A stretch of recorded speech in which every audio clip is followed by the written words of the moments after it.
ਰਵਿੰਦਰ, ਆਪਣੇ ਅੱਜ ਦੇ ਇਸ ਪ੍ਰੋਗਰਾਮ ਦੇ ਵਿੱਚ ਗੱਲਬਾਤ ਕਰਾਂਗੇ ਜੋ ਲੇਟੈਸਟ ਹੋ ਰਿਹਾ ਆ। SpaceX ਦਾ IPO ਹੁਣੇ-ਹੁਣੇ ਹੋਇਆ। ਦੁਨੀਆ ਦਾ ਪਹਿਲਾ ਟ੍ਰਿਲੀਅਨੇਰ ਬਣ ਗਿਆ ਈਲਨ ਮਸਕ। ਉਹਨਾਂ ਨੇ ਕੁਛ ਪਰਸੈਂਟ ਹੀ ਜਿਹੜੇ ਆਪਣੇ ਸ਼ੇਅਰਸ ਆ SpaceX ਦੇ ਉਹਨਾਂ ਨੂੰ ਜਿਹੜਾ ਪਬਲਿਕ ਕੀਤਾ ਤੇ ਬਿਲੀਅਨਸ ਆਫ ਡਾਲਰ ਉਸ ਦੇ ਵਿੱਚ ਉਹਨਾਂ ਨੇ ਰੇਜ਼ ਜਿਹੜੇ ਉਹ ਕਰ ਲਏ ਆ। ਸੋ ਇਹ ਜਿਹੜਾ SpaceX plus I think XAI ਇਹ ਦੋਨੋਂ ਇਕੱਠੇ ਹੀ ਸੀਗੇ। ਸੋ ਇਹਨਾਂ ਦੋਨਾਂ ਦੇ ਨਾਲ ਮਿਲ ਕੇ ਜਿਹੜਾ ਇਹ ਚੀਜ਼ ਵਾਪਰੀ ਆ, ਸੋ ਇਹਦਾ ਕੀ ਮਤਲਬ ਹੈ, ਇਹਦੇ ਕੀ ਅਰਥ ਨੇ? ਸੋ ਦੇਖੋ ਰਾਜਕਰਨ, ਆਪਾਂ ਗੱਲ ਕਰਦੇ ਹਾਂ ਨਾ ਆਪਣੇ ਜਦੋਂ ਆਪਾਂ ਗੱਲਾਂ ਬਾਤਾਂ ਕਰਦੇ ਹਾਂ ਤੇ ਆਪਾਂ ਗੱਲ ਕਰਦੇ ਵੀ AI ਜਿਹੜੀ ਆ ਉਹ ਕਾਫੀ ਜ਼ਿਆਦਾ ਉਹਨੇ ਵੈਲਥ ਜਨਰੇਟ ਕਰਦੀ ਆ। ਆਪਾਂ ਪਿਛਲੇ ਤਕਰੀਬਨ 3 ਸਾਲ ਤੋਂ ਇਹੀ ਗੱਲ ਕਰਦੇ ਆ ਰਹੇ ਹਾਂ। ਸੋ ਇਹ ਵੀ ਉਹਨੂੰ ਉਸੇ ਤਰੀਕੇ ਦੇ ਨਾਲ ਹੀ ਤੁਸੀਂ ਉਹਨੂੰ ਦੇਖ ਸਕਦੇ ਹੋ, ਹਨਾ। ਉਹਦੇ ਇੱਕ ਤੇ ਇਹ ਆ ਵੀ ਬੰਦੇ ਦੀ ਆਪਣੀ ਕੁਛ ਕ੍ਰੈਡੀਬਿਲਿਟੀ ਵੀ ਹੁੰਦੀ ਆ, ਕੁਛ ਇਹਨੇ ਆਪਣੇ ਇਨ ਪਾਸਟ ਇਹਨੇ ਕੁਛ ਜਿਹੜੀ ਕੰਪਨੀਜ਼ ਬਣਾਈਆਂ ਉਹ ਹਾਈਲੀ ਸਕਸੈਸਫੁਲ ਰਹੀਆਂ, ਹਨਾ। ਟੈਸਲਾ ਆਪਾਂ ਦੇਖੀ ਆ, ਉਹ ਵੀ ਚਲੋ ਅੱਜ ਦੇ ਦਿਨ ਵਿੱਚ ਸ਼ਾਇਦ ਲੋਕੀ ਉਹਨੂੰ ਉਸ ਤਰ੍ਹਾਂ ਨਹੀਂ ਦੇਖਦੇ, ਪਰ ਕਿਸੇ ਟਾਈਮ ਦੇ ਉੱਤੇ ਇੱਕ ਇਨੋਵੇਸ਼ਨ ਹੀ ਆਪਣੇ ਤਰੀਕੇ ਦੀ ਹੀ। ਉਹ ਤੋਂ ਪਹਿਲਾਂ ਪੇਪਾਲ ਹੋ ਗਈਆਂ, ਹੋਰ ਤਰ੍ਹਾਂ ਦੀਆਂ ਇੱਦਾਂ ਦੀ ਕੰਪਨੀ ਜਿਹੜੀ ਉਹਨਾਂ ਬਣਾਈਆਂ। ਸੋ ਦੁਨੀਆ ਦਾ ਸਭ ਤੋਂ ਵੱਡਾ ਜਿਹੜਾ IPO ਆ ਉਹ SpaceX ਬਣਿਆ, ਜਿਹਦੀ ਅੱਜ ਦੇ ਟਾਈਮ ਦੇ ਉੱਤੇ ਤੁਸੀਂ ਵੈਲਿਊ ਦੇਖੋ ਤੇ ਤਕਰੀਬਨ 2.2 ਟ੍ਰਿਲੀਅਨ ਦੇ ਆਸ-ਪਾਸ ਜਿਹੜੀ ਆ। ਹੁਣ ਸ਼ਾਇਦ ਉਹ ਤੋਂ ਵੀ ਜ਼ਿਆਦਾ, ਸੋਮਵਾਰ ਦੇ ਦਿਨ ਵੀ ਉਹਦੇ ਜਿਹੜੇ ਸਟਾਕ ਆ ਉਹ ਵਧੇ, ਅੱਜ ਵੀ ਸਟਾਕ ਵਧੇ ਗਏ ਹਨ। ਤੇ ਇਨੀਸ਼ੀਅਲੀ ਮਾਰਕੀਟ ਦੇ ਵਿੱਚ $135 ਦੇ ਉੱਤੇ ਆਈ, ਹਨਾ। ਤੇ ਉਹ ਖੁੱਲਦੇ ਸਾਰੀ ਮਤਲਬ $135 ਤੋਂ ਦੀ ਆਫਰਿੰਗ ਸੀ ਤੇ 150 ਉੱਤੇ ਖੁੱਲੀ ਤੇ 176 ਦੇ ਦਿਨ ਪਹਿਲੇ ਦਿਨ ਜਿਹੜੀ ਉਹ ਚਲੀ ਗਈ।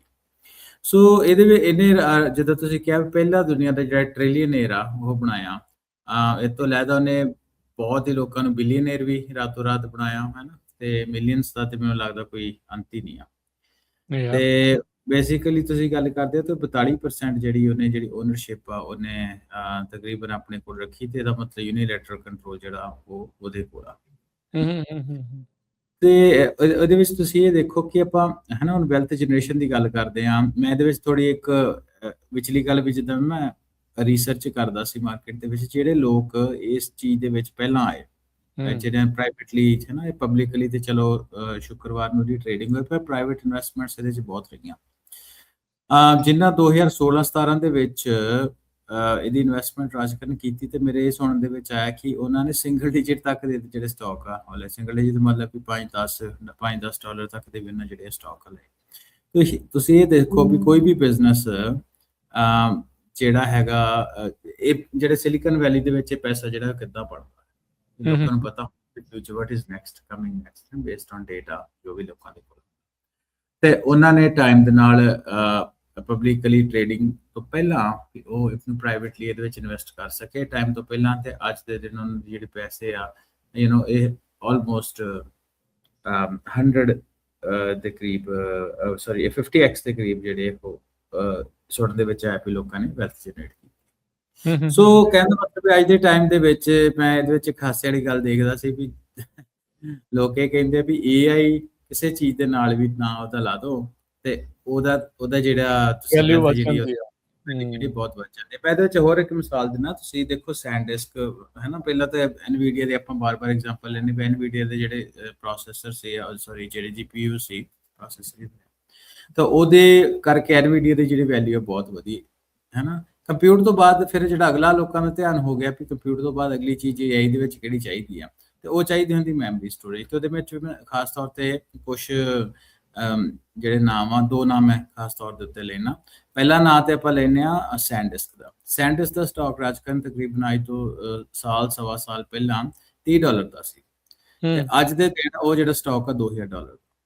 ਤੇ ਇਹ ਹਿਸਾਬ ਲਾਓ ਕਿ ਹੋਰ ਕਿਹੜਾ ਜਿਹੜਾ ਸੈਕਟਰ ਹੈਗਾ ਉਹ ਇੰਨੀ ਜਿਹੜੀ ਵੈਲਥ ਆ ਉਹ ਜਨਰੇਟ ਕਰ ਵੀ ਇੱਕ ਸਾਲ ਦੇ ਵਿੱਚ। ਜੇ ਮੰਨ ਲਓ ਵੀ ਕਿਸੇ ਨੇ $1 ਮਿਲੀਅਨ ਜੇ ਇਨਵੈਸਟ ਕੀਤਾ ਹੋਇਆ, ਤੇ ਅੱਜ ਦੇ ਦਿਨ ਜਿਹੜੀ ਉਸ ਦੀ ਵੈਲਿਊ ਹੈਗੀ ਆ ਉਹ ਤਕਰੀਬਨ ਤੁਸੀਂ ਇਹ ਲਾਓ ਕਿ 70 ਮਿਲੀਅਨ ਇੱਕ ਸਾਲ ਦੇ ਵਿੱਚ, 70x। ਸੋ ਇਹ ਦਾ ਤੁਸੀਂ ਜਿਹੜਾ ਇਨੀਸ਼ੀਅਲੀ ਸਵਾਲ ਪੁੱਛਿਆ ਵੀ ਇਹਨੂੰ ਆਪਾਂ ਕਿੱਦਾਂ ਦੇਖਦੇ ਆ, ਹੈ ਨਾ। ਬਹੁਤ ਇਹਦੀ ਆਪਾਂ ਡਿਟੇਲ ਦੇ ਵਿੱਚ ਆਪਾਂ ਨਾ ਜਾਈਏ ਤਾਂ ਆਪਾਂ ਇਹ ਦੇਖਦੇ ਵੀ ਜਿਹੜਾ AI ਦੇ ਨਾਲ ਵੈਲਥ ਜਨਰੇਸ਼ਨ ਦਾ ਜਿਹੜਾ ਤਰੀਕਾ ਹੈਗਾ ਵਾ, ਉਹ ਇਹਨੇ ਬਹੁਤ, ਆਪਾਂ ਕਹਿੰਦੇ ਵੀ ਇਹਨੇ ਵੈਲਥ ਜਨਰੇਟ ਕਰਨੀ, ਉਹਦਾ ਹੀ ਆਪਾਂ ਨਮੂਨਾ ਇਹ ਓਪਨ AI ਦਾ ਜਿਹੜਾ SpaceX ਦਾ ਜਿਹੜਾ IPO ਆ ਉਹਦੇ ਨਾਲ ਆਪਾਂ ਦੇਖ ਰਹੇ ਹਾਂ ਜੀ। ਮੈਨੂੰ ਲੱਗਦਾ ਓਪਨ AI ਦਾ ਵੀ ਚਲੋ ਨਾਂ ਲਿਆ ਤੁਸੀਂ, ਤੇ ਐਂਥਰੋਪਿਕ ਇਹ ਵੀ ਜਲਦੀ IPO ਇਹਨਾਂ ਦਾ ਹੋਣ ਵਾਲਾ ਹੈ। ਬਿਲਕੁਲ ਇਹਨਾਂ ਦੇ IPO ਹੋਣ ਵਾਲਾ, ਤਾਂ ਹੀ ਮੇਰੇ ਦਿਮਾਗ 'ਚ ਵੀ ਇਹ ਕਿ ਲਾਈਨ ਦੇ ਵਿੱਚ ਇਹ ਵੀ ਖਲੋਤੇ ਆ। ਸੋ ਇਹਨਾਂ ਦੇ ਵਿੱਚ ਜਿਹੜੇ ਪ੍ਰਾਈਵੇਟ ਇਨਵੈਸਟਰ ਆ ਉਹ ਵੀ ਦਿਨੋਂ ਦਿਨ ਕਹਿਣ ਦਾ ਮਤਲਬ ਕਿ ਉਹ ਵੀ ਬਸ ਹੁਣ ਮਾਲਾ ਮਾਲ ਹੋਣ ਦੀਆਂ ਤਿਆਰੀਆਂ ਤੇ ਵਿੱਚ ਹੀ ਆ।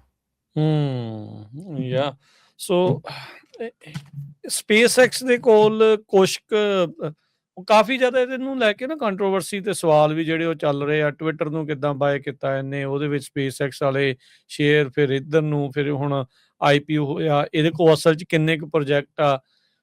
ਕਈ ਤਾਂ ਕਹਿ ਰਹੇ ਵੀ ਇਹ ਤਾਂ ਫੇਥ ਬੇਸਡ ਕੰਪਨੀ ਆ, ਵੀ ਇਹ ਆਸਾਂ ਉਮੀਦਾਂ ਦੇ ਉੱਤੇ ਚੱਲ ਰਹੀ ਆ ਵੀ ਈਲਨ ਕੀ ਜਿਹੜਾ ਉਹ ਸੋਚਦਾ ਆ।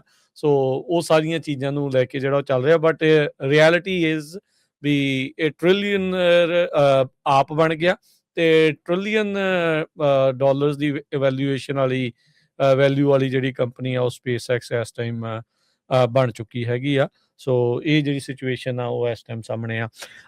ਬਿਲਕੁਲ ਇਹਦੇ ਵਿੱਚ ਮੈਂ ਇੱਕ ਜਾਂਦੇ ਇਹ ਵੀ ਗੱਲ ਕਰਦਾ ਹਾਂ ਕਿ ਹਨਾ ਇੱਕ ਡਿਬੇਟ ਤਾਂ ਇਹਦੇ ਨਾਲ ਡੈਫੀਨੇਟਲੀ ਆਉਣੀ ਸ਼ੁਰੂ ਹੋ ਹੀ ਗਈ ਆ, ਖਾਸ ਕਰਕੇ ਦੇਖੋ ਜਿਹੜਾ ਦੁਨੀਆ ਦਾ ਤੁਸੀਂ ਆਪਾਂ ਗੱਲ ਕੀਤੀ ਨਾ, ਪਹਿਲਾ ਟ੍ਰਿਲੀਅਨਰ ਬਣਿਆ, ਤੇ ਇਹਦੇ ਨਾਲ ਡਿਬੇਟ ਤਾਂ ਇਹ ਬਣਦੀ ਵੀ ਵੈਲਥ ਇਨਇਕੁਐਲਿਟੀ ਦੁਨੀਆ ਦੇ ਵਿੱਚ ਕਹਿੰਦੀ ਕਿ ਸਿੰਗਲ ਬੰਦੇ ਕੋਲ ਇੰਨੀ ਵੈਲਥ ਆ ਵੀ ਪੂਰੇ ਇਕਨੋਮਿਕ ਆਊਟਪੁੱਟ ਆਪਾਂ ਪੋਲੈਂਡ ਜਾਂ ਸਵਿਟਜ਼ਰਲੈਂਡ ਦੇ ਲਈ ਇੱਕ ਸਿੰਗਲ ਬੰਦੇ ਕੋਲ ਉਨੀ ਪਾਵਰ ਹੈ ਨਾ। ਤੇ ਉਹਦੇ ਨਾਲ ਗੱਲ ਇਹ ਆ ਕਿ ਜਦੋਂ ਉਹਦਾ ਆਪਣਾ ਸੁਭਾਅ ਵੀ ਜੋ ਅੱਜ ਦੇ ਟਾਈਮ ਦੇ ਵਿੱਚ ਆਪਾਂ ਦੇਖਦੇ ਹਾਂ ਵੀ ਉਹ ਇੱਕ ਡਿਵਿਜ਼ਿਵ ਫਿਗਰ ਹੈਗਾ ਪੋਲਿਟਿਕਸ। ਉਹਦੇ ਤੁਸੀਂ ਟਵੀਟ ਦੇਖੋ, ਮਿਸਾਲ ਦੇ ਤੌਰ ਤੇ ਹੈਨਰੀ ਨੋਵਾਕ ਦੇ ਕੇਸ ਦੇ ਵਿੱਚ ਸਿੱਖਾਂ ਦੇ ਕੰਟੈਕਸਟ ਦੇ ਵਿੱਚ ਵੀ ਆਪਾਂ ਦੇਖ ਲਈਏ ਤੇ ਉਹ ਬੜਾ ਇੱਕ ਡਿਵਿਜ਼ਿਵ ਫਿਗਰ ਆ ਵੀ ਦੁਨੀਆ ਦੇ ਵਿੱਚ ਇਨਸਟੇਬਿਲਿਟੀ ਜਿਹੜੀ ਆਲਰੇਡੀ ਬੜੀ ਵੱਧ ਰਹੀ ਆ ਉਹਨੂੰ ਵਿੱਚ ਅੱਗ ਪਾਉਣ ਵਾਲਾ ਕੰਮ ਉਹ ਅੱਜ ਦੇ ਦਿਨ ਟਵਿੱਟਰ ਦੇ ਵਿੱਚ ਜਾਂ ਐਕਸ ਤੇ ਰਾਹੀਂ ਉਹ ਕਰ ਰਿਹਾ ਹੈ ਨਾ। ਤੇ 250 ਜੇ ਮੈਂ ਗਲਤ ਨਾ ਹੋਵਾਂ ਤੇ 250 ਮਿਲੀਅਨ ਦੇ ਕਰੀਬ ਉਹਨੇ ਕੀਤਾ ਸੀ US ਇਲੈਕਸ਼ਨ ਕੈਂਪੇਨ ਦੇ ਵਿੱਚ ਪ੍ਰੈਜ਼ੀਡੈਂਟ ਡੋਨਲਡ ਟਰੰਪ ਨੂੰ ਜਿਤਾਉਣ ਦੇ ਲਈ ਉਹਨੇ ਲਾਇਆ। ਹੁਣ ਮਾਇਆ ਤਾਂ ਇਕੱਠੀ ਕਰਨੀ ਸੀ ਮਿੱਤਰ ਨੇ ਫਿਰ। ਹਾਂਜੀ, ਤੇ ਕਿੰਨੇ ਉਸ ਤੋਂ ਬਾਅਦ ਤੁਸੀਂ XAI ਦੀ ਗੱਲ ਕੀਤੀ, ਉਹਨੂੰ ਬਾਈ ਕੀਤਾ, ਤੇ ਇੱਕ ਕੁਛ ਮਹੀਨੇ ਜਦੋਂ ਨਵੀਂ ਟਰੰਪ ਦੀ ਗਵਰਨਮੈਂਟ ਆਉਂਦੀ ਹੈ ਤੇ ਡੋਜ ਦਾ ਉਹ ਪ੍ਰਪੋਜ਼ਲ ਲੈ ਕੇ ਆਇਆ ਜਿਹਦੇ ਵਿੱਚ ਕਿੰਨੇ ਮਹੀਨੇ ਉਹਨੇ ਕੰਮ ਕੀਤਾ ਹੈ ਨਾ। ਡਿਪਾਰਟਮੈਂਟ ਆਫ ਗਵਰਨਮੈਂਟ ਐਫੀਸ਼ੀਐਂਸੀ ਲੈ ਕੇ ਆਉਂਦਾ, ਉਹਦੇ ਵਿੱਚ ਕਿੰਨੇ ਬੰਦੇ ਜਿਹੜੇ ਉਹ ਲੇ ਆਫ ਹੁੰਦੇ ਆ। ਫਿਰ ਉਸ ਤੋਂ ਬਾਅਦ ਗਵਰਨਮੈਂਟ ਦੀ ਸਪੈਂਡਿੰਗ ਕੱਟ ਹੁੰਦੀ ਆ, ਤੇ ਯੂਨਾਈਟਿਡ ਸਟੇਟਸ ਤੇ ਇੰਟਰਨੈਸ਼ਨਲ ਡਿਵੈਲਪਮੈਂਟ ਜਿਹਨੂੰ USAID ਵੀ ਕਹਿੰਦੇ ਆ, ਉਹਨੂੰ ਵੀ ਕੱਟ ਕਰਨ ਦੇ ਵਿੱਚ ਇਹਦਾ ਬਹੁਤ ਵੱਡਾ ਹੱਥ ਸੀ, ਹੈ ਨਾ। ਤੇ ਨਾਲ ਦੀ ਨਾਲ ਇਹ ਆ ਕਿ ਜਿਹੜੇ ਮਾਹਿਰ ਆ, ਇਹ BBC ਦੀ ਰਿਪੋਰਟ ਰਾਜ ਕਰਨ ਕਿ ਜਿਹੜੇ USAID ਦੇ ਵਿੱਚ ਕੱਟ ਕੀਤੇ ਗਏ ਆ, ਹੈ ਨਾ, ਉਹਦੇ ਵਿੱਚ ਇਹ ਮੰਨਿਆ ਜਾ ਰਿਹਾ ਕਿ 2030 ਦੇ ਕਰੀਬ 14 ਮਿਲੀਅਨ ਜਿਹੜੀਆਂ ਮੌਤਾਂ ਉਸ ਮੈਡੀਕਲ ਦੀ ਰਿਸਰਚ ਨਾ ਹੋਣ ਕਰਕੇ ਜਾਂ USAID ਨੂੰ ਕੱਟ ਹੋਣ ਕਰਕੇ ਦੁਨੀਆ ਭਰ ਦੇ ਵਿੱਚ 14 ਮਿਲੀਅਨ ਜਿਹੜੀ ਐਡੀਸ਼ਨਲ ਡੈਥ ਹੋਣਗੀਆਂ 2030 ਤੱਕ, ਯਾਨੀ ਕਿ ਅਗਲੇ 4 ਸਾਲ ਤੱਕ। ਸੋ ਰਾਜਕਰ ਨੇ ਹੁਣ ਇਹਦੇ ਵਿੱਚ ਇਹ ਰੱਖਣ ਦੀ ਗੱਲ ਇਹ ਆ ਕਿ ਇੰਨੀ ਜਿਹੜੀ ਵੈਲਥ ਇਨਇਕੁਐਲਿਟੀ ਜਿਹੜੀ ਦੁਨੀਆ ਭਰ ਦੇ ਵਿੱਚ ਆਲਰੇਡੀ ਬਹੁਤ ਜ਼ਿਆਦਾ ਵਾ, ਇਹਨੇ ਉਹਨੂੰ ਫਿਊਲ ਹੀ ਕੀਤਾ। ਤੇ ਗੱਲ ਤੇ ਉਹੀ ਹੁੰਦੀ ਨਾ ਵੀ ਜੇ ਤਾਂ ਤੁਹਾਡੇ ਕੋਲ ਵੈਲਥ ਹੈਗੀ ਆ ਤੇ ਤੁਸੀਂ ਜੋ ਤੁਸੀਂ ਕਰਨਾ ਚਾਹੁੰਦੇ ਹੋ ਉਹਨੂੰ ਤੁਸੀਂ ਜ਼ਿਆਦਾ ਵਧੀਆ ਤਰੀਕੇ ਨਾਲ ਵੱਡੇ ਸਕੇਲ ਦੇ ਉੱਪਰ ਕਰ ਸਕਦੇ ਹੋ। ਸੋ ਇਹ ਇੱਕ ਕੈਪੀਟਲਿਜ਼ਮ ਦਾ ਹੀ ਨਮੂਨਾ ਅਸੀਂ ਇਹਨੂੰ ਕਹਿ ਸਕਦੇ ਹਾਂ ਕਿ ਜੋ ਸਾਡੇ ਸਾਹਮਣੇ। ਇਹਦੇ ਵਿੱਚ ਨਾ ਮੈਂ ਇੱਕ ਉਦਾਹਰਨ ਦਿੰਦਾ ਵੀ ਜਿਹੜੀ ਇਨਇਕੁਐਲਿਟੀ ਦੀ ਤੇ ਵੈਲਿਊਏਸ਼ਨ ਨੂੰ ਲੈ ਕੇ ਵੀ ਹਰਵਿੰਦਰ ਸਵਾਲ ਤਾਂ ਉੱਠਦੇ ਹੀ ਆ। ਜਿਹੜੀ ਵਾਲਮਾਰਟ ਆ ਉਹਦੀ ਕਰੰਟ ਵੈਲਿਊਏਸ਼ਨ $1 ਟ੍ਰਿਲੀਅਨ ਆ, ਖੁਦ ਪੂਰੀ ਕੰਪਨੀ ਦੀ। ਉਹਨਾਂ ਨੇ ਪਿਛਲੇ 12 ਮਹੀਨੇ ਦਾ ਜਿਹੜਾ ਰੈਵਨਿਊ $725 ਬਿਲੀਅਨ ਆ, ਤੇ SpaceX ਜਿਹਦੀ ਡੈਬਿਊ ਦੇ ਉੱਤੇ ਹੀ 1.7 ਜਾਂ 2 ਟ੍ਰਿਲੀਅਨ ਜਿੱਦਾਂ ਤੁਸੀਂ ਕਿਹਾ ਵੀ ਉਹ ਤੋਂ ਵੀ ਵੱਧ ਉਹਦਾ ਪੂਰੇ ਸਾਲ ਦਾ ਜਿਹੜਾ $18 ਬਿਲੀਅਨ ਦੀ ਜਿਹੜਾ ਕੰਸੋਲੀਡੇਟਡ ਰੈਵਨਿਊ ਆ, ਤੇ ਉਹਦੇ ਵਿੱਚੋਂ ਵੀ ਨੈਟ ਲਾਸ ਆ $4 ਬਿਲੀਅਨ ਦਾ, $5 ਬਿਲੀਅਨ ਦਾ ਆਲਮੋਸਟ। ਸੋ ਇਹ ਹੋ ਕੀ ਰਿਹਾ ਆ? ਸੋ ਇਨਵੈਸਟਰਸ ਵੀ ਜਿਹੜਾ ਉਹ ਇਸ ਟਾਈਮ ਸੋਚ ਰਹੇ ਹੋਣਗੇ, ਦੇਖ ਰਹੇ ਆ, ਪਰ ਬੈਂਡ ਵੈਗਨ ਚੱਲ ਰਿਹਾ ਇਸ ਟਾਈਮ ਇਸ ਚੀਜ਼ ਨੂੰ ਲੈ ਕੇ। ਜਿਹਨੇ ਮਾਇਆ ਬਣਾਉਣੀ ਉਹਨੇ ਬਣਾ ਲਈ ਹੋਣੀ ਆ ਜਿਹੜਾ ਉਹ ਹੁਣ ਤੱਕ। ਤੇ ਇਹ ਵੀ ਦੱਸਦੇ ਜਾਈਏ ਹੁਣ ਜਿਹੜੇ $1 ਟ੍ਰਿਲੀਅਨ ਆ ਉਹ ਸਟਾਕਾਂ ਦੀ ਵੈਲਿਊ ਦੇ ਵਿੱਚ ਹੀ ਆ, ਜੇ ਮੰਨ ਲਓ ਹਾਂਜੀ ਸਟਾਕ ਇਹਦੇ ਡਿੱਗਦੇ ਆ ਤੇ ਟ੍ਰਿਲੀਅਨਰ ਤੋਂ ਥੱਲੇ ਬਿਲੀਅਨਰ ਫਿਰ ਜਿਹੜਾ ਉਹ ਬਣ ਜਾਊਗਾ, ਉਹਦੇ ਖਾਤੇ 'ਚ ਨਹੀਂ ਉਹ ਪਏ ਹੁੰਦੇ। So it's value against the stocks, ਜਿਹਦੇ ਹਿਸਾਬ ਦੇ ਉੱਤੇ ਜਿਹੜੀ ਨੈਟ ਵੈਲਿਊ ਜਿਹੜੀ ਉਹ ਮੰਨੀ ਜਿਹੜੀ ਹੋ ਜਾਂਦੀ ਆ। ਉਹ ਦੇਖਿਆ ਜਾਵੇ ਤਾਂ ਹਰਵਿੰਦਰ ਜਦੋਂ ਦਾ ਟੈਕਸ ਦੇਣਾ ਹੁੰਦਾ ਉਦੋਂ ਕਹਿੰਦੇ ਵੀ ਮੇਰੇ ਕੋਲ ਤਾਂ ਹੈ ਹੀ ਕੱਖ ਨਹੀਂ, ਇਹ ਤਾਂ ਸਟਾਕਸ ਦੇ ਵਿੱਚ ਹੀ ਆ। ਤੇ ਉਦਾਂ ਫਿਰ ਇਹ ਬਿਲੀਅਨਰ ਤੇ ਟ੍ਰਿਲੀਅਨਰ ਦੇ ਤੌਰ ਦੇ ਉੱਤੇ ਖਵਾ ਰਹੇ ਆ। ਸੋ ਆਪਾਂ ਆਪਣੇ ਜੀਵਨ ਕਾਲ ਦੇ ਵਿੱਚ ਪਹਿਲਾ ਟ੍ਰਿਲੀਅਨਰ, ਦੁਨੀਆ ਨਹੀਂ, ਆਪਣੇ ਜੀਵਨ ਦੇ ਵਿੱਚ ਪਹਿਲਾ ਜਿਹੜਾ ਟ੍ਰਿਲੀਅਨਰ ਆ ਉਹ ਪਬਲਿਕਲੀ ਜਿਹੜਾ ਉਸ ਨੂੰ ਦੇਖਿਆ ਹੈਗਾ ਆ। ਤੇ ਇੱਕ ਮੈਂ ਜਿਹੜੀ ਤੁਹਾਡੀ ਗੱਲ ਇਹਦੇ ਚ ਦਵਾਂ ਵੀ ਪੈਸੇ ਦਾ ਰਾਜਕਰਨ ਇਦਾਂ ਹੀ ਹੁੰਦਾ ਹੈ ਨਾ, ਕੈਸ਼ ਤਾਂ ਹੁੰਦਾ ਨਹੀਂ ਸਾਰਿਆਂ ਦੇ ਕੋਲ। ਜਿਹੜੀ ਸਟਾਕ ਮਾਰਕੀਟ ਵੀ ਹੁੰਦੀ ਹੈ ਫਿਊਚਰ ਨੂੰ ਦੇਖ ਕੇ ਚੱਲਦੀ ਆ। ਸੋ ਇਹਦੇ ਵਿੱਚ ਜਿਹੜੀ ਸਪੇਸ ਐਕਸ ਦਾ ਆਈਡੀਆ ਹੈਗਾ, ਉਹਨੂੰ ਇਹ ਜਿਹੜੇ ਰੈਫਰ ਕਰਦੇ ਆ, ਉਹਨੂੰ ਲਿਊਨਰ ਇਕਨੋਮੀ ਦੇ ਨਾਂ ਦਿੱਤਾ ਗਿਆ। ਲਿਊਨਰ ਇਜ਼ ਪਰਟੇਨਿੰਗ ਟੂ ਮੂਨ ਦੇ ਨਾਲ ਰਿਲੇਟਡ ਸਪੇਸ ਦੇ ਨਾਲ, ਲੋਕੀ ਆਉਣ ਜਾਣਗੇ ਜਾਂ ਫਿਊਚਰ ਵਿੱਚ ਕੀ ਰੱਖਿਆ ਜਾਂ ਫਿਊਚਰ ਪ੍ਰੋਮਿਸਿਸ ਕੀ ਆ, ਜਿਹੜੀ ਸਟਾਕ ਮਾਰਕੀਟ ਆ ਉਸ ਹਿਸਾਬ ਦੇ ਨਾਲ ਚੱਲਦੀ। ਸੋ ਬਹੁਤ ਜ਼ਿਆਦਾ ਇਦਾਂ ਕੰਪਨੀਆਂ ਹੋਣਗੀਆਂ। ਹੁਣ ਓਪਨ ਏਆਈ ਦੇ ਤਾਂ ਵੀ ਹੁਣ ਆਪਾਂ ਆਈਪੀਓ ਹੋਣੀ ਹੈ, ਐਂਥਰੋਪਿਕ ਵੀ ਆਈਪੀਓ ਹੋਣੀਆਂ। ਉਹਨਾਂ ਦੇ ਜੇ ਵੀ ਅਸੀਂ ਰੈਵਨਿਊ ਦੇਖੀਏ ਤੇ ਉਹ ਵੀ ਇਸ ਹਿਸਾਬ ਦੇ ਆਪਾਂ ਨੂੰ ਮਿਲਣਗੇ। ਸ਼ਾਇਦ ਇੰਨੇ ਸਟੀਪ ਨਾ ਹੋਣ, ਪਰ ਉਹਨਾਂ ਦੇ ਵੀ ਰੈਵਨਿਊ ਉਸ ਹਿਸਾਬ ਦੇ ਨਹੀਂ ਆ। ਪਰ ਜਿਹੜੀ ਸਟਾਕ ਮਾਰਕੀਟ ਤੇ ਕੰਪਨੀਆਂ ਦੀ ਵੈਲਿਊਏਸ਼ਨ ਹੁੰਦੀ ਆ, ਉਹ ਕਰੰਟ ਦੇ ਨਾਲੋਂ ਫਿਊਚਰ ਦੇ ਵਿੱਚ ਇਸ ਇੰਡਸਟਰੀ ਦੀ ਫੀਲ ਦੇ ਨਾਲ ਹੁੰਦੀ ਆ ਵੀ ਹਾਂ ਇੱਥੇ ਤੱਕ ਚਲੇ ਜਾਣਾ ਆ। ਸੋ ਇਹ ਵੈਲਿਊ ਫਿਊਚਰ ਦੇਖਦੇ ਆ ਨਾ, ਤਾਂ ਫਿਊਚਰ ਦੀ ਇਨਵੈਸਟਮੈਂਟ ਦੇ ਹਿਸਾਬ ਨਾਲ ਲੋਕੀ ਜਿਹੜੇ ਸਟਾਕਸ ਆ ਨੂੰ ਬਾਈ ਕਰਦੇ ਆ ਜੀ। ਅੱਛਾ ਰਵਿੰਦਰ, ਅਗਲੀ ਗੱਲ ਕਰਦੇ ਜਾਈਏ। ਤੁਸੀਂ ਆਪ ਵੀ ਏਸ਼ੀਆ ਦੇ ਦੌਰੇ ਦੇ ਉੱਤੇ ਆ। ਆਪਾਂ ਇਸ ਪ੍ਰੋਗਰਾਮ ਦੇ ਜ਼ਰੀਏ ਕਿੰਨੀ ਵਾਰੀ ਆਪਾਂ ਗੱਲਬਾਤ ਕੀਤੀ ਆ ਵੀ ਰੋਬੋਟਿਕਸ, ਮੈਨੂਫੈਕਚਰਿੰਗ, AI, ਇਹ ਸਾਰੇ ਇਕੱਠੀਆਂ ਜਿਹੜੀਆਂ ਚੀਜ਼ਾਂ ਹੋ ਰਹੀਆਂ ਆ। ਕੀ ਦੇਖ ਰਹੇ ਆ ਤੁਸੀਂ ਆਪਣੇ ਇਸ ਦੌਰੇ ਦੇ ਵਿੱਚ ਇਹ ਸਾਰੀਆਂ ਚੀਜ਼ਾਂ ਨੂੰ ਲੈ ਕੇ? ਬੜੀਆਂ ਆਈ ਓਪਨਿੰਗ ਚੀਜ਼ਾਂ ਜਿਹੜੀਆਂ ਸਾਡੇ ਸਾਹਮਣੇ ਰਾਜ ਕਰਨ। ਵੈਸੇ ਤਾਂ ਤਕਰੀਬਨ ਹਰ ਸਾਲ ਹੀ ਹੈ ਨਾ, ਇਹ ਤਾਂ ਟ੍ਰਿਪ ਹੁੰਦਾ ਹੀ ਆ ਮੇਰਾ ਇਸ ਚੀਜ਼ ਨੂੰ ਦੇਖਦੇ। ਪਰ ਇਸ ਵਾਰ ਜਿਹੜੀ ਅਹਿਮ ਕੁਝ ਚੀਜ਼ਾਂ ਆਪਾਂ ਨੂੰ ਦੇਖਣ ਨੂੰ ਮਿਲੀਆਂ, ਉਹਦੇ ਆਪਾਂ ਕੁਝ ਹਿੱਸਿਆਂ ਵਿੱਚ ਉਹਨੂੰ ਵੰਡ ਦਿੰਦੇ ਆ। ਪਹਿਲੀ ਚੀਜ਼ ਤਾਂ ਇਹ ਆ ਕਿ ਜਿਹੜੇ ਸਾਊਥ ਈਸਟ ਏਸ਼ੀਆ ਹੈਗਾ, ਜਿਹਦੇ ਵਿੱਚ ਵੀਅਤਨਾਮ, ਥਾਈਲੈਂਡ ਪ੍ਰਮੁੱਖ ਤੌਰ ਦੇ ਉੱਤੇ ਦੋ ਇਕਨੋਮੀਜ਼ ਦੀ ਆਪਾਂ ਗੱਲ ਕਰਦੇ, ਥੋੜਾ ਬਹੁਤਾ ਮਲੇਸ਼ੀਆ, ਤੇ ਉਹਦੇ ਵਿੱਚ ਰਾਜ ਕਰਨ ਇਨਵੈਸਟਮੈਂਟ ਜਿਹੜੀ ਆ ਇਨਫਰਾਸਟ੍ਰਕਚਰ ਦੀ, ਫੈਕਟਰੀਜ਼ ਦੀ ਬਹੁਤ ਜ਼ਿਆਦਾ ਹੋ ਰਹੀ ਹੈ। ਮੈਂ ਮਿਸਾਲ ਦੇ ਤੌਰ ਦੇ ਉੱਤੇ ਦੇਖੀਏ ਤੇ ਜਿਹੜਾ ਬੈਂਕਾਕ ਤੋਂ ਦੇ ਸਾਊਥ ਦੇ ਵੱਲ ਪਤੀਆ ਕੋਰੀਡੋਰ, ਜਿਹਨੂੰ ਪਟਾਇਆ ਵੀ ਕਹਿੰਦੇ ਆ, ਉਸ ਕੋਰੀਡੋਰ ਦੇ ਵਿੱਚ ਬਹੁਤ ਜ਼ਿਆਦਾ ਜਿਹੜੀਆਂ ਫੈਕਟਰੀਜ਼ ਆ, ਖਾਸ ਤੌਰ ਤੇ ਚਾਈਨੀਜ਼ ਫੈਕਟਰੀਜ਼ ਆ, ਉਹ ਇੱਥੇ ਬਿਲਡ ਹੋ ਰਹੀਆਂ। ਕਿਉਂਕਿ US ਦੇ ਵਿੱਚ ਇਸ ਟਾਈਮ ਦੇ ਉੱਤੇ ਜਿਹੜਾ ਪ੍ਰੈਸ਼ਰ ਹੈਗਾ to get away from China manufacturing, ਉਹ ਬਹੁਤ ਜ਼ਿਆਦਾ ਰਹੀ। ਤੇ US ਦੀ ਜਿਹੜੀ ਕੰਪਨੀਜ਼ ਉਹ ਡਿਮਾਂਡ ਕਰਦੀਆਂ ਪਈਆਂ ਭਾਈ ਵੀ ਸਾਨੂੰ ਜਿਹੜੇ ਸਾਡੇ ਸਪਲਾਇਰ ਆ, ਭਾਵੇਂ ਉਹ ਫੈਕਟਰੀ ਵਾਲੇ ਹੋਣ, ਭਾਵੇਂ ਉਹ ਰॉ ਮਟੀਰੀਅਲ ਵਾਲੇ ਹੋਣ, ਉਹ ਚਾਈਨੀਜ਼ ਨਹੀਂ ਚਾਹੀਦੇ। ਸੋ 2-3 ਲੈਵਲ ਤੱਕ ਜਿਹੜੇ ਉਹ ਜਿਹੜੀ ਫੈਕਟਰੀਜ਼ ਆ ਜਾਂ ਉਹਨਾਂ ਦਾ ਰॉ ਮਟੀਰੀਅਲ ਕੱਚਾ ਮਾਲ ਆ, ਉਹ ਚਾਈਨੀਜ਼ ਦੀ ਸਪਲਾਈ ਚੇਨ ਤੋਂ ਤੋੜਨ ਦੀ ਕੋਸ਼ਿਸ਼ ਦੇ ਵਿੱਚ।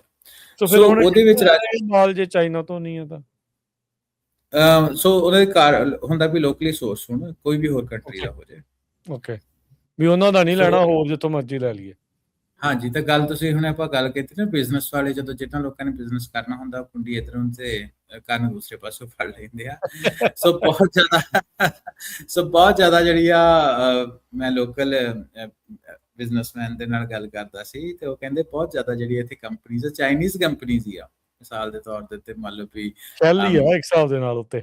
ਹਾਂਜੀ। ਸੋ ਉਹਦੇ ਵਿੱਚ ਇਹ ਕਹਿਣਗੇ ਵੀ ਜਿੱਦਾਂ ਰਾਜ ਕਰਨ, ਮੰਨ ਲਓ ਵੀ ਰਾਜ ਕਰਨ ਕੋਈ ਮੈਨੂਫੈਕਚਰਿੰਗ ਕਰਦਾ, ਰਾਜ ਕਰਨ ਨੇ ਆਪਣੇ ਨਾਂ ਤੇ ਕੋਈ ਕੰਪਨੀ ਚਾਈਨਾ ਦੇ ਵਿੱਚ ਸ਼ੈਨਜ਼ਨ ਦੇ ਵਿੱਚ ਖੋਲੀ ਹੋਈ ਆ, ਤੇ ਉਹਦਾ ਫਿਰ ਉਹਨੇ ਹਨਾ ਰਾਜ ਕਰਨ ਮੈਨੂਫੈਕਚਰਿੰਗ ਪ੍ਰਾਈਵੇਟ ਲਿਮਿਟਿਡ ਮਿਸਾਲ ਦੇ ਤੌਰ ਤੇ ਸ਼ੈਨਜ਼ਨ, ਤੇ ਉਹਨੇ ਕੀ ਕਰ ਰਿਹਾ ਕਿ ਉਹੀ ਕੰਪਨੀ ਜਿਹੜੀ ਆ $100 ਮਿਲੀਅਨ ਲੈ ਕੇ ਤੇ ਉਹ ਆਪਣੀ ਥਾਈਲੈਂਡ ਦੇ ਵਿੱਚ ਇਨਵੈਸਟਮੈਂਟ ਕਰ ਰਿਹਾ, ਰਾਜ ਕਰਨ ਥਾਈ ਪ੍ਰਾਈਵੇਟ ਲਿਮਿਟਿਡ ਹੈ ਨਾ, ਜਾਂ ਮੈਨੂਫੈਕਚਰਿੰਗ ਲਿਮਿਟਿਡ ਕੰਪਨੀਜ਼ ਉਹੀ ਆ, ਪਰ ਬੇਸਡ ਉਹ ਥਾਈ ਉਹਨਾਂ ਜਿਹੜੀ ਇਨਵੈਸਟਮੈਂਟ। ਸੋ ਬੇਸਿਕ ਓਨਰ ਜਿਹੜੇ ਉਹਦੇ ਚਾਈਨੀਜ਼ ਹੀ ਹੋਣਗੇ, ਪਰ ਜਿਹੜੇ ਲੋਕੇਸ਼ਨ ਆ ਉਹ ਥਾਈ ਹੋਏਗੀ। ਸੋ ਉਹਦੇ ਵਿੱਚ ਫਿਰ ਫਟਾਫਟ ਜਿਹੜੇ ਗਵਰਨਮੈਂਟਸ ਹੁੰਦੀਆਂ ਉਹ ਵੀ ਐਕਸ਼ਨ ਲੈਂਦੀਆਂ ਵੀ ਆਪਾਂ ਆਪਣੇ ਲੋਕਾਂ ਨੂੰ ਇੰਪਲੋਇਮੈਂਟ ਵੱਧ ਤੋਂ ਵੱਧ ਦਈਏ। ਸੋ ਉਹਨਾਂ ਨੇ ਰੂਲ ਐਂਡ ਰੈਗੂਲੇਸ਼ਨ ਸੈਟਅਪ ਕੀਤੇ ਆ ਕਿ ਜਿਹੜੀ ਤੁਹਾਡੀ ਲੇਬਰ ਹੋਏਗੀ, ਆਪਰੇਟਰਸ ਤੋਂ ਲੈ ਕੇ ਟੈਕਨੀਕਲ ਸਟਾਫ ਆ, ਉਹ ਤੁਸੀਂ ਸਿਰਫ ਅਨਸੈਟ ਰੂਲ ਆ ਵੀ 1% ਤੋਂ ਘੱਟ ਹੀ ਤੁਸੀਂ ਫੋਰਨ ਜਿਹੜਾ ਬੰਦਾ ਤੁਸੀਂ ਹਾਇਰ ਕਰ ਸਕਦੇ ਹੋ, ਬਹੁਤ ਕ੍ਰਿਟੀਕਲ ਜੌਬਸ ਦੇ ਵਾਸਤੇ। ਸੋ ਲੋਕਲ ਇਕਨੋਮੀ ਜਿਹੜੀ ਆ ਰਾਜਕਰਨ ਇੱਥੇ ਬਹੁਤ ਬੂਮ ਹੋ ਰਹੀ ਆ, ਕਿਉਂਕਿ ਵੇਖੋ ਜੇ ਖਾਸ ਤੌਰ ਤੇ ਇਲੈਕਟ੍ਰੋਨਿਕਸ ਮੈਨੂਫੈਕਚਰਿੰਗ ਦੀ ਆਪਾਂ ਗੱਲ ਕਰੀਏ ਤੇ ਚਾਈਨਾ ਦੀ ਸਾਨੂੰ ਪਤਾ ਝੰਡੀ ਰਹੀ ਹੈ ਤਕਰੀਬਨ 2 ਦਹਾਕੇ। ਪਰ ਉਸ ਤੋਂ ਬਾਅਦ ਚਾਈਨਾ ਤੋਂ ਬਾਅਦ ਵੀ ਜਦੋਂ ਇਨਵੈਸਟਮੈਂਟ ਰਾਜਕਰਨ ਜਿਹੜੇ ਲੋਕ ਕਰਦੇ ਆ, ਉਹਨਾਂ ਦਾ ਧਿਆਨ ਜੀਓਪੋਲਿਟਿਕਸ ਦੇ ਵੱਲ ਬਹੁਤ ਹੁੰਦਾ ਹੈ ਨਾ, ਵੀ ਕਿਉਂਕਿ ਸਾਡਾ ਪੈਸਾ ਡੁੱਬ ਨਾ ਜਾਏ ਜੇ ਅਸੀਂ ਕਿਤੇ ਇਨਵੈਸਟਮੈਂਟ ਕਰਨੀ ਆ, ਤੇ ਉਹ ਪੋਲੀਟੀਕਲ ਸਟੇਬਿਲਿਟੀ ਜਿਹੜੀ ਆ ਬਹੁਤ ਲੱਭਦੇ ਆ। ਤੇ ਪੋਲੀਟੀਕਲ ਸਟੇਬਿਲਿਟੀ ਤੋਂ ਪਹਿਲਾਂ ਚਾਈਨਾ ਦੇ ਵਿੱਚ ਤੇ ਹੈ ਵੀ ਈਜ਼ੀਲੀ ਤੁਸੀਂ ਅਕ੍ਰੋਸ ਦ ਸਟ੍ਰੇਟ ਚਲੇ ਜਾਓ ਤੇ ਤਾਈਵਾਨ 'ਚ ਇਨਵੈਸਟਮੈਂਟ ਕਰ ਲਓ। ਪਰ ਜੋ ਹੁਣ ਤਾਈਵਾਨ ਦੇ ਨਾਲ ਚੱਲ ਰਿਹਾ ਖਿੱਚੋਤਾਣ ਯੂਐਸ ਦੀ ਤੇ ਚਾਈਨਾ ਦੀ, ਜਿਹੜੀਆਂ ਕੰਪਨੀਜ਼ ਆ ਆਲਰੇਡੀ ਤਾਈਵਾਨੀਜ਼ ਕੰਪਨੀ ਵੀ ਤਾਈਵਾਨ ਤੋਂ ਜਿਹੜੀਆਂ ਉਹ ਬਾਹਰ ਮੂਵ ਹੋ ਰਹੀਆਂ।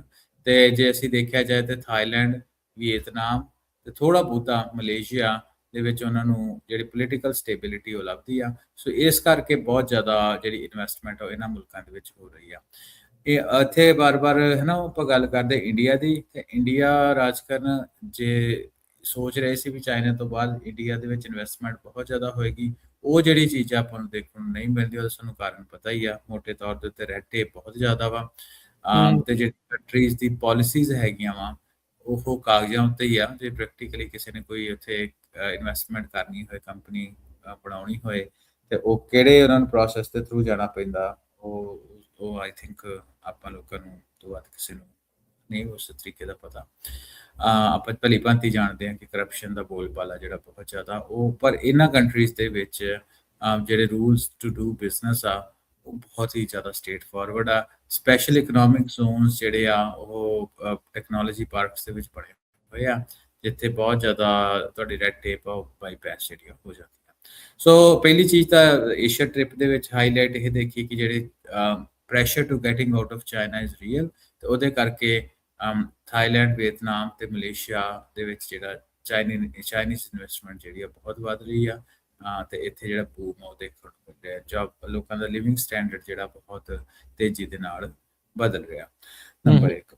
ਨੰਬਰ 2 ਦੇ ਉੱਤੇ ਰਾਜਕਰਨ ਜੋ ਮੁੜ ਕੇ ਦੇਖਿਆ ਕਿ ਜਿਹੜੀ AI ਤੇ ਰੋਬੋਟਿਕਸ ਆ, ਉਹਦੀ ਜੇ ਤੁਸੀਂ ਇੰਪਲੀਮੈਂਟੇਸ਼ਨ ਦੀ ਮਿਸਾਲ ਦੇਖਣੀ ਹੋਏ ਤੇ ਇਹਨਾਂ ਕੰਪਨੀਜ਼ ਦੇ ਫੈਕਟਰੀ ਫਲੋਰਸ ਦੇ ਉੱਤੇ ਤੁਸੀਂ ਦੇਖ ਸਕਦੇ ਹੋ ਭਲੇ ਭਾਂਤੀ।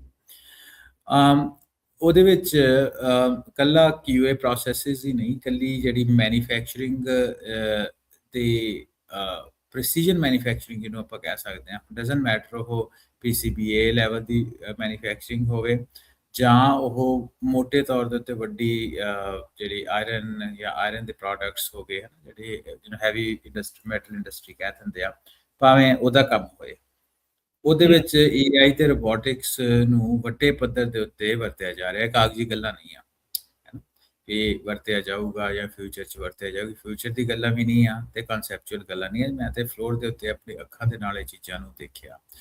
ਸੋ ਜਿੰਨੀ ਲੇਬਰ ਰਾਜਕਰਨ ਆਉਣ ਵਾਲੇ ਟਾਈਮ ਪਹਿਲਾਂ ਇਹਨਾਂ ਇੰਡਸਟਰੀ ਦੇ ਵਿੱਚ ਵਰਤੀ ਜਾਂਦੀ ਸੀ, ਹੈਵੀ ਇੰਡਸਟਰੀ ਦੇ ਵਿੱਚ, ਉਹਦੀ ਜਿਹੜੀ ਹੁਣ ਸੀਮਤਾਈ ਆ ਉਹ ਸਿਰਫ ਮੋਨੀਟਰਿੰਗ ਤੱਕ ਰਹਿ ਗਈ ਆ। ਲੋਡਿੰਗ ਅਨਲੋਡਿੰਗ ਨੂੰ ਲੈ ਕੇ ਹੈ ਨਾ, ਭਾਵੇਂ ਰੋਬੋਟਸ ਜਿਹੜੇ ਆ ਤੁਸੀਂ ਫਲੋਰ ਦੇ ਉੱਤੇ ਦੇਖ ਲਓ, ਹੈ ਨਾ। ਹਿਊਮਨਾਇਡ ਰੋਬੋਟਸ ਤਾਂ ਮੈਂ ਨਹੀਂ ਦੇਖੇ, ਪਰ ਉੱਦਾਂ ਇੱਕ ਜਿਹੜੀ ਤੁਹਾਡੀ ਮਾਲ ਇੱਕ ਜਗ੍ਹਾ ਤੋਂ ਦੂਸਰੀ ਜਗ੍ਹਾ ਦੇ ਉੱਤੇ ਲੈ ਕੇ ਆਉਣਾ, ਪ੍ਰੋਡਕਟ ਜਿਹੜਾ ਹੈਗਾ ਉਹਨੂੰ ਰੋਬੋਟਸ ਦੇ ਰੋਬੋਟਿਕ ਆਰਮਸ ਪਿਕ ਕਰਕੇ ਉਹਨੂੰ ਈਵਨ ਟੈਸਟਿੰਗ ਤੋਂ ਲੈ ਕੇ ਪੈਕੇਜਿੰਗ ਤੱਕ ਰਾਜਕਰਨ ਸਾਰੇ ਜਿਹੜੇ ਆਪਾਂ ਇੱਕ ਆਈ ਥਿੰਕ ਡੈਡੀਕੇਟਿਡ ਸ਼ੋਜ਼ ਵੀ 2 ਕੀਤੇ ਸੀ, ਜਿਹਦਾ ਨਾਂ ਸੀ ਲਾਈਟ ਆਊਟ ਫੈਕਟਰੀ। ਸਾਡੇ ਜਿਹੜੇ ਵਿਊਅਰਸ ਸਰੋਤੇ ਉਹਨੂੰ ਦੇਖ ਸਕਦੇ ਆ। ਲਾਈਟ ਆਊਟ ਫੈਕਟਰੀ ਦਾ ਮੋਟੇ ਤੌਰ ਦੇ ਉੱਤੇ ਮੈਂ ਦੁਬਾਰਾ ਇੱਕ ਵਾਰੀ ਐਕਸਪਲੇਨ ਕਰ ਦੇਵਾਂ ਕਿ ਲਾਈਟ ਆਊਟ ਫੈਕਟਰੀ ਇਦਾਂ ਹੁੰਦੀ ਹੈ ਕਿ ਫੈਕਟਰੀ ਜਿਹਦੇ ਵਿੱਚ ਤੁਸੀਂ ਕੱਚਾ ਮਾਲ ਇੱਕ ਪਾਸੇ ਪਾਉਂਦੇ ਹੋ, ਦੂਸਰੇ ਬੰਨੇ ਜਿਹੜਾ ਉਹ ਪ੍ਰੋਡਕਟ ਅਸੈਂਬਲ ਹੋ ਕੇ, ਟੈਸਟ ਹੋ ਕੇ, ਉਹਦਾ QA ਕੁਆਲਿਟੀ ਅਸ਼ੋਰੈਂਸ ਦੇ ਥਰੂ ਹੋ ਕੇ ਤੇ ਪੈਕ ਹੋ ਕੇ ਜਿਹੜਾ ਮਟੀਰੀਅਲ ਆ ਉਹ ਬਾਹਰ ਆ ਜਾਂਦਾ। ਤੇ ਉਸ ਫੈਕਟਰੀ ਦੇ ਵਿੱਚ ਕਿਉਂਕਿ ਬੰਦੇ ਨਹੀਂ ਕੰਮ ਕਰ ਰਹੇ, ਰੋਬੋਟਸ ਕੰਮ ਕਰ ਰਹੇ ਆ, ਤੇ ਪ੍ਰੈਸੀਜਨ ਮੈਨੂਫੈਕਚਰਿੰਗ ਆ, ਤੇ ਉਹਦੇ ਵਿੱਚ ਤੁਸੀਂ ਰਾਜ ਕਰਨਾ, ਉਹਦੇ ਵਿੱਚ ਜਿਹੜੀ ਲਾਈਟਸ ਆ ਲੋਡ ਨਹੀਂ ਹੁੰਦੀ, ਤਾਂ ਕਰਕੇ ਉਹਨੂੰ ਲਾਈਟ ਆਊਟ ਕਹਿੰਦੇ ਆ। ਭਾਵੇਂ ਹਨੇਰੇ ਦੇ ਵਿੱਚ ਹੀ ਕੰਮ ਜਿਹੜਾ ਚੱਲਦਾ ਰਿਹਾ, ਉਹ ਲਾਈਟ ਆਊਟ ਫੈਕਟਰੀਆਂ ਜਿਹੜੀਆਂ ਰਾਜ ਕਰਨਾ, ਜਿਹੜੀਆਂ ਅੱਜ ਤੋਂ 2 ਸਾਲ ਪਹਿਲਾਂ ਤੱਕ ਅਸੀਂ ਦੇਖ ਰਹੇ ਸੀ ਕਿ ਉਹ ਬਣ ਰਹੀਆਂ, ਇਸ ਵਾਰ ਉਹ ਫੁੱਲ ਆਪਰੇਸ਼ਨ ਦੇ ਵਿੱਚ ਮੈਂ ਦੇਖੀਆਂ, ਆਪਣੇ ਅੱਖੀ ਦੇਖੀਆਂ। ਸੋ ਇਹ ਕੋਈ ਛੋਟੇ ਪ੍ਰੋਡਕਟ ਦੀ ਆਪਾਂ ਗੱਲ ਨਹੀਂ ਕਰਦੇ ਕਿ ਜਿਹੜੇ ਬਹੁਤ ਤੁਸੀਂ ਇਹਨੂੰ ਕਹਿ ਲਓ ਕਿ 5-7 ਸਟੈਪਸ ਤੇ ਮੈਨੂਫੈਕਚਰਿੰਗ ਆ। ਮੈਂ ਕਹਿੰਦਾ ਕਿ ਇਹ 25-30 ਸਟੈਪਸ ਦੀ ਜਿਹੜੀ ਮੈਨੂਫੈਕਚਰਿੰਗ ਆ ਉਹ ਸਾਰੀ ਰੋਬੋਟਸ, ਕਨਵੇਅਰ ਬੈਲਟ ਦੇ ਥਰੂ, ਪ੍ਰੈਸੀਜਨ ਮੈਨੂਫੈਕਚਰਿੰਗ ਸਭ ਉਹ ਹੈਂਡਲ ਹੋ ਰਹੀ ਆ। ਸੋ ਜਿਹੜੇ ਟਾਈਮ ਦੇ ਉੱਤੇ ਫੈਕਟਰੀਜ਼ ਦੇ ਵਿੱਚ ਤੁਸੀਂ 10-10 ਹਜ਼ਾਰ ਬੰਦੇ ਕੰਮ ਕਰ ਰਹੇ ਹੁੰਦੇ ਸੀ, ਹੁਣ ਉੱਥੇ ਅੱਜ ਉਸ ਫੈਕਟਰੀਜ਼ ਦੇ ਵਿੱਚ 1000-1500 ਜਿਹੜਾ ਬੰਦਾ ਉਹ ਕੰਮ ਕਰ ਰਿਹਾ। ਬਾਕੀ ਸਾਰੇ ਦਾ ਸਾਰਾ ਜਿਹੜਾ ਕੰਮ ਆ ਉਹ AI ਤੇ ਰੋਬੋਟਿਕਸ ਦੇ ਨਾਲ ਹੋ ਰਿਹਾ। ਸੋ ਇਹ ਮੋਟੇ ਤੌਰ ਦੇ ਉੱਤੇ ਜਿਹੜੀਆਂ 2 ਹਾਈਲਾਈਟਸ ਆ ਆਪਣੇ ਏਸ਼ੀਆ ਟੂਰ ਦੇ ਵਿੱਚ ਮੈਂ ਦੇਖੀਆਂ ਜੀ। ਪਿਛਲੀ ਵਾਰ ਦੇ ਨਾਲ ਇਸ ਵਾਰ ਕਿੰਨੇ ਬੰਦੇ ਹੋਰ ਲੂਜ਼ ਹੋ ਗਏ, ਮਤਲਬ ਘੱਟ ਆ ਗਏ ਇਹਨੂੰ? ਹਾਂਜੀ, ਇਹ ਐਸਾ ਚ ਨਹੀਂ ਕਹਿ ਸਕਦੇ ਆਪਾਂ, ਕਿਉਂਕਿ ਫੈਕਟਰੀ ਟੂ ਫੈਕਟਰੀ ਬਹੁਤ ਡਿਪੈਂਡ ਕਰਦਾ। ਉਹ ਡਿਪੈਂਡੈਂਸੀ ਵੀ ਇਦਾਂ ਦੀ ਵੀ ਜਦੋਂ ਆਪਾਂ ਹਾਈ ਵੋਲਿਊਮ ਪ੍ਰੋਡਕਟ ਦੀ ਗੱਲ ਕਰਦੇ ਆ ਉਹਦੇ ਉੱਤੇ ਆਟੋਮੇਸ਼ਨ ਜਿਹੜੀ ਜ਼ਿਆਦਾ ਹੋਈ, ਕਿਉਂਕਿ ਬਾਈ ਦਾ end of the day business ਦੀ ਵੀ ਆਪਾਂ ਗੱਲ ਕਰੀਏ ਤੇ ਇਹਨਾਂ ਮੁਲਕਾਂ ਦੇ ਵਿੱਚ ਅਜੇ ਵੀ ਜਿਹੜੀ ਲੇਬਰ ਆ US ਦੇ ਨਾਲੋਂ ਬਹੁਤ ਸਸਤੀ ਹੈ ਨਾ। ਸੋ ਜੇ ਤੁਹਾਡਾ ਵੋਲਿਊਮ ਨਹੀਂ ਹੈਗਾ ਬਹੁਤ ਜ਼ਿਆਦਾ ਤੇ ਤੁਹਾਡਾ ਪ੍ਰੋਜੈਕਟ ਜਿਹੜੇ ਆ ਉਹ ਥੋੜੇ ਕੰਪਲਿਕੇਟਡ ਆ, ਉੱਥੇ ਮੈਨੂਅਲ ਲੇਬਰ ਅੱਜ ਦੇ ਦਿਨ ਵੀ ਚੱਲਦੀ ਹੈ, ਕਿਉਂਕਿ ਬਾਈ ਦਾ end of the day capex versus opex ਦੀ ਫਾਈਟ ਹੁੰਦੀ ਹੈ ਨਾ। ਕੈਪਐਕਸ ਹੁੰਦਾ ਕੈਪੀਟਲ ਐਕਸਪੈਂਸ, ਵੀ ਕਿੰਨਾ ਤੁਸੀਂ ਪੈਸਾ ਇਨੀਸ਼ੀਅਲੀ ਇਨਵੈਸਟ ਕਰਦੇ ਹੋ ਤਾਂ ਕਿ ਤੁਹਾਡੇ ਆਪਰੇਸ਼ਨਲ ਐਕਸਪੈਂਸਿਸ ਜਿਹੜੇ ਉਹ ਘਟ ਜਾਣ। ਤਾਂ ਜੇ ਤਾਂ ਕੋਈ ਵਰਸੇਟਾਈਲ ਪ੍ਰੋਡਕਟ ਹੈਗਾ ਜਿਹਦੀ ਲੋ ਡਿਮਾਂਡ ਆ ਤਾਂ ਉਹਦੇ ਵਿੱਚ ਤੁਹਾਡੇ ਮਾਰਜਿਨ ਕਿੰਨੇ ਆ, ਉਹਦੇ ਤੇ ਬਹੁਤ ਮੈਟਰ ਕਰਦਾ ਵੀ ਤੁਹਾਡੇ ਫੈਕਟਰੀ 'ਚ ਆਟੋਮੇਸ਼ਨ ਜਿਹੜੀ ਉਹ ਕਿੰਨੀ ਆ। ਪਰ ਫਿਰ ਵੀ ਲੋਕਾਂ ਦੀ ਕੋਸ਼ਿਸ਼ ਇਹ ਹੈ ਕਿ ਕਿਸੇ ਨਾ ਕਿਸੇ ਲੈਵਲ ਤੱਕ ਆਟੋਮੇਸ਼ਨ ਜਿਹੜੀ ਆ ਹੋ ਸਕੇ। ਸੋ ਕਿਸੇ 'ਚ ਘੱਟ ਆ, ਕਿਸੇ 'ਚ ਵੱਧ ਆ, ਇਹ ਤੁਸੀਂ ਮੋਟੇ ਤੌਰ ਦੇ ਉੱਤੇ ਤਾਂ ਨਹੀਂ ਕਹਿ ਸਕਦੇ, ਪਰ ਹਾਈ ਵੋਲਿਊਮ ਮੈਨੂਫੈਕਚਰਿੰਗ ਜਦੋਂ ਆਪਾਂ ਗੱਲ ਕਰਦੇ ਆ ਤੇ ਉਹਦੇ ਵਿੱਚ ਜਿਹੜੀ ਆਟੋਮੇਸ਼ਨ ਆ ਉਹਦੀ ਭਰਮਾਰ ਆ।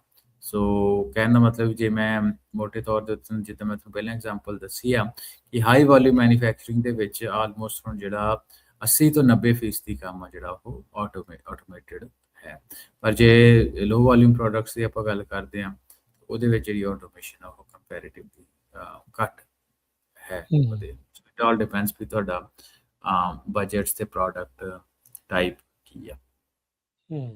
ਠੀਕ ਹੈ ਜੀ।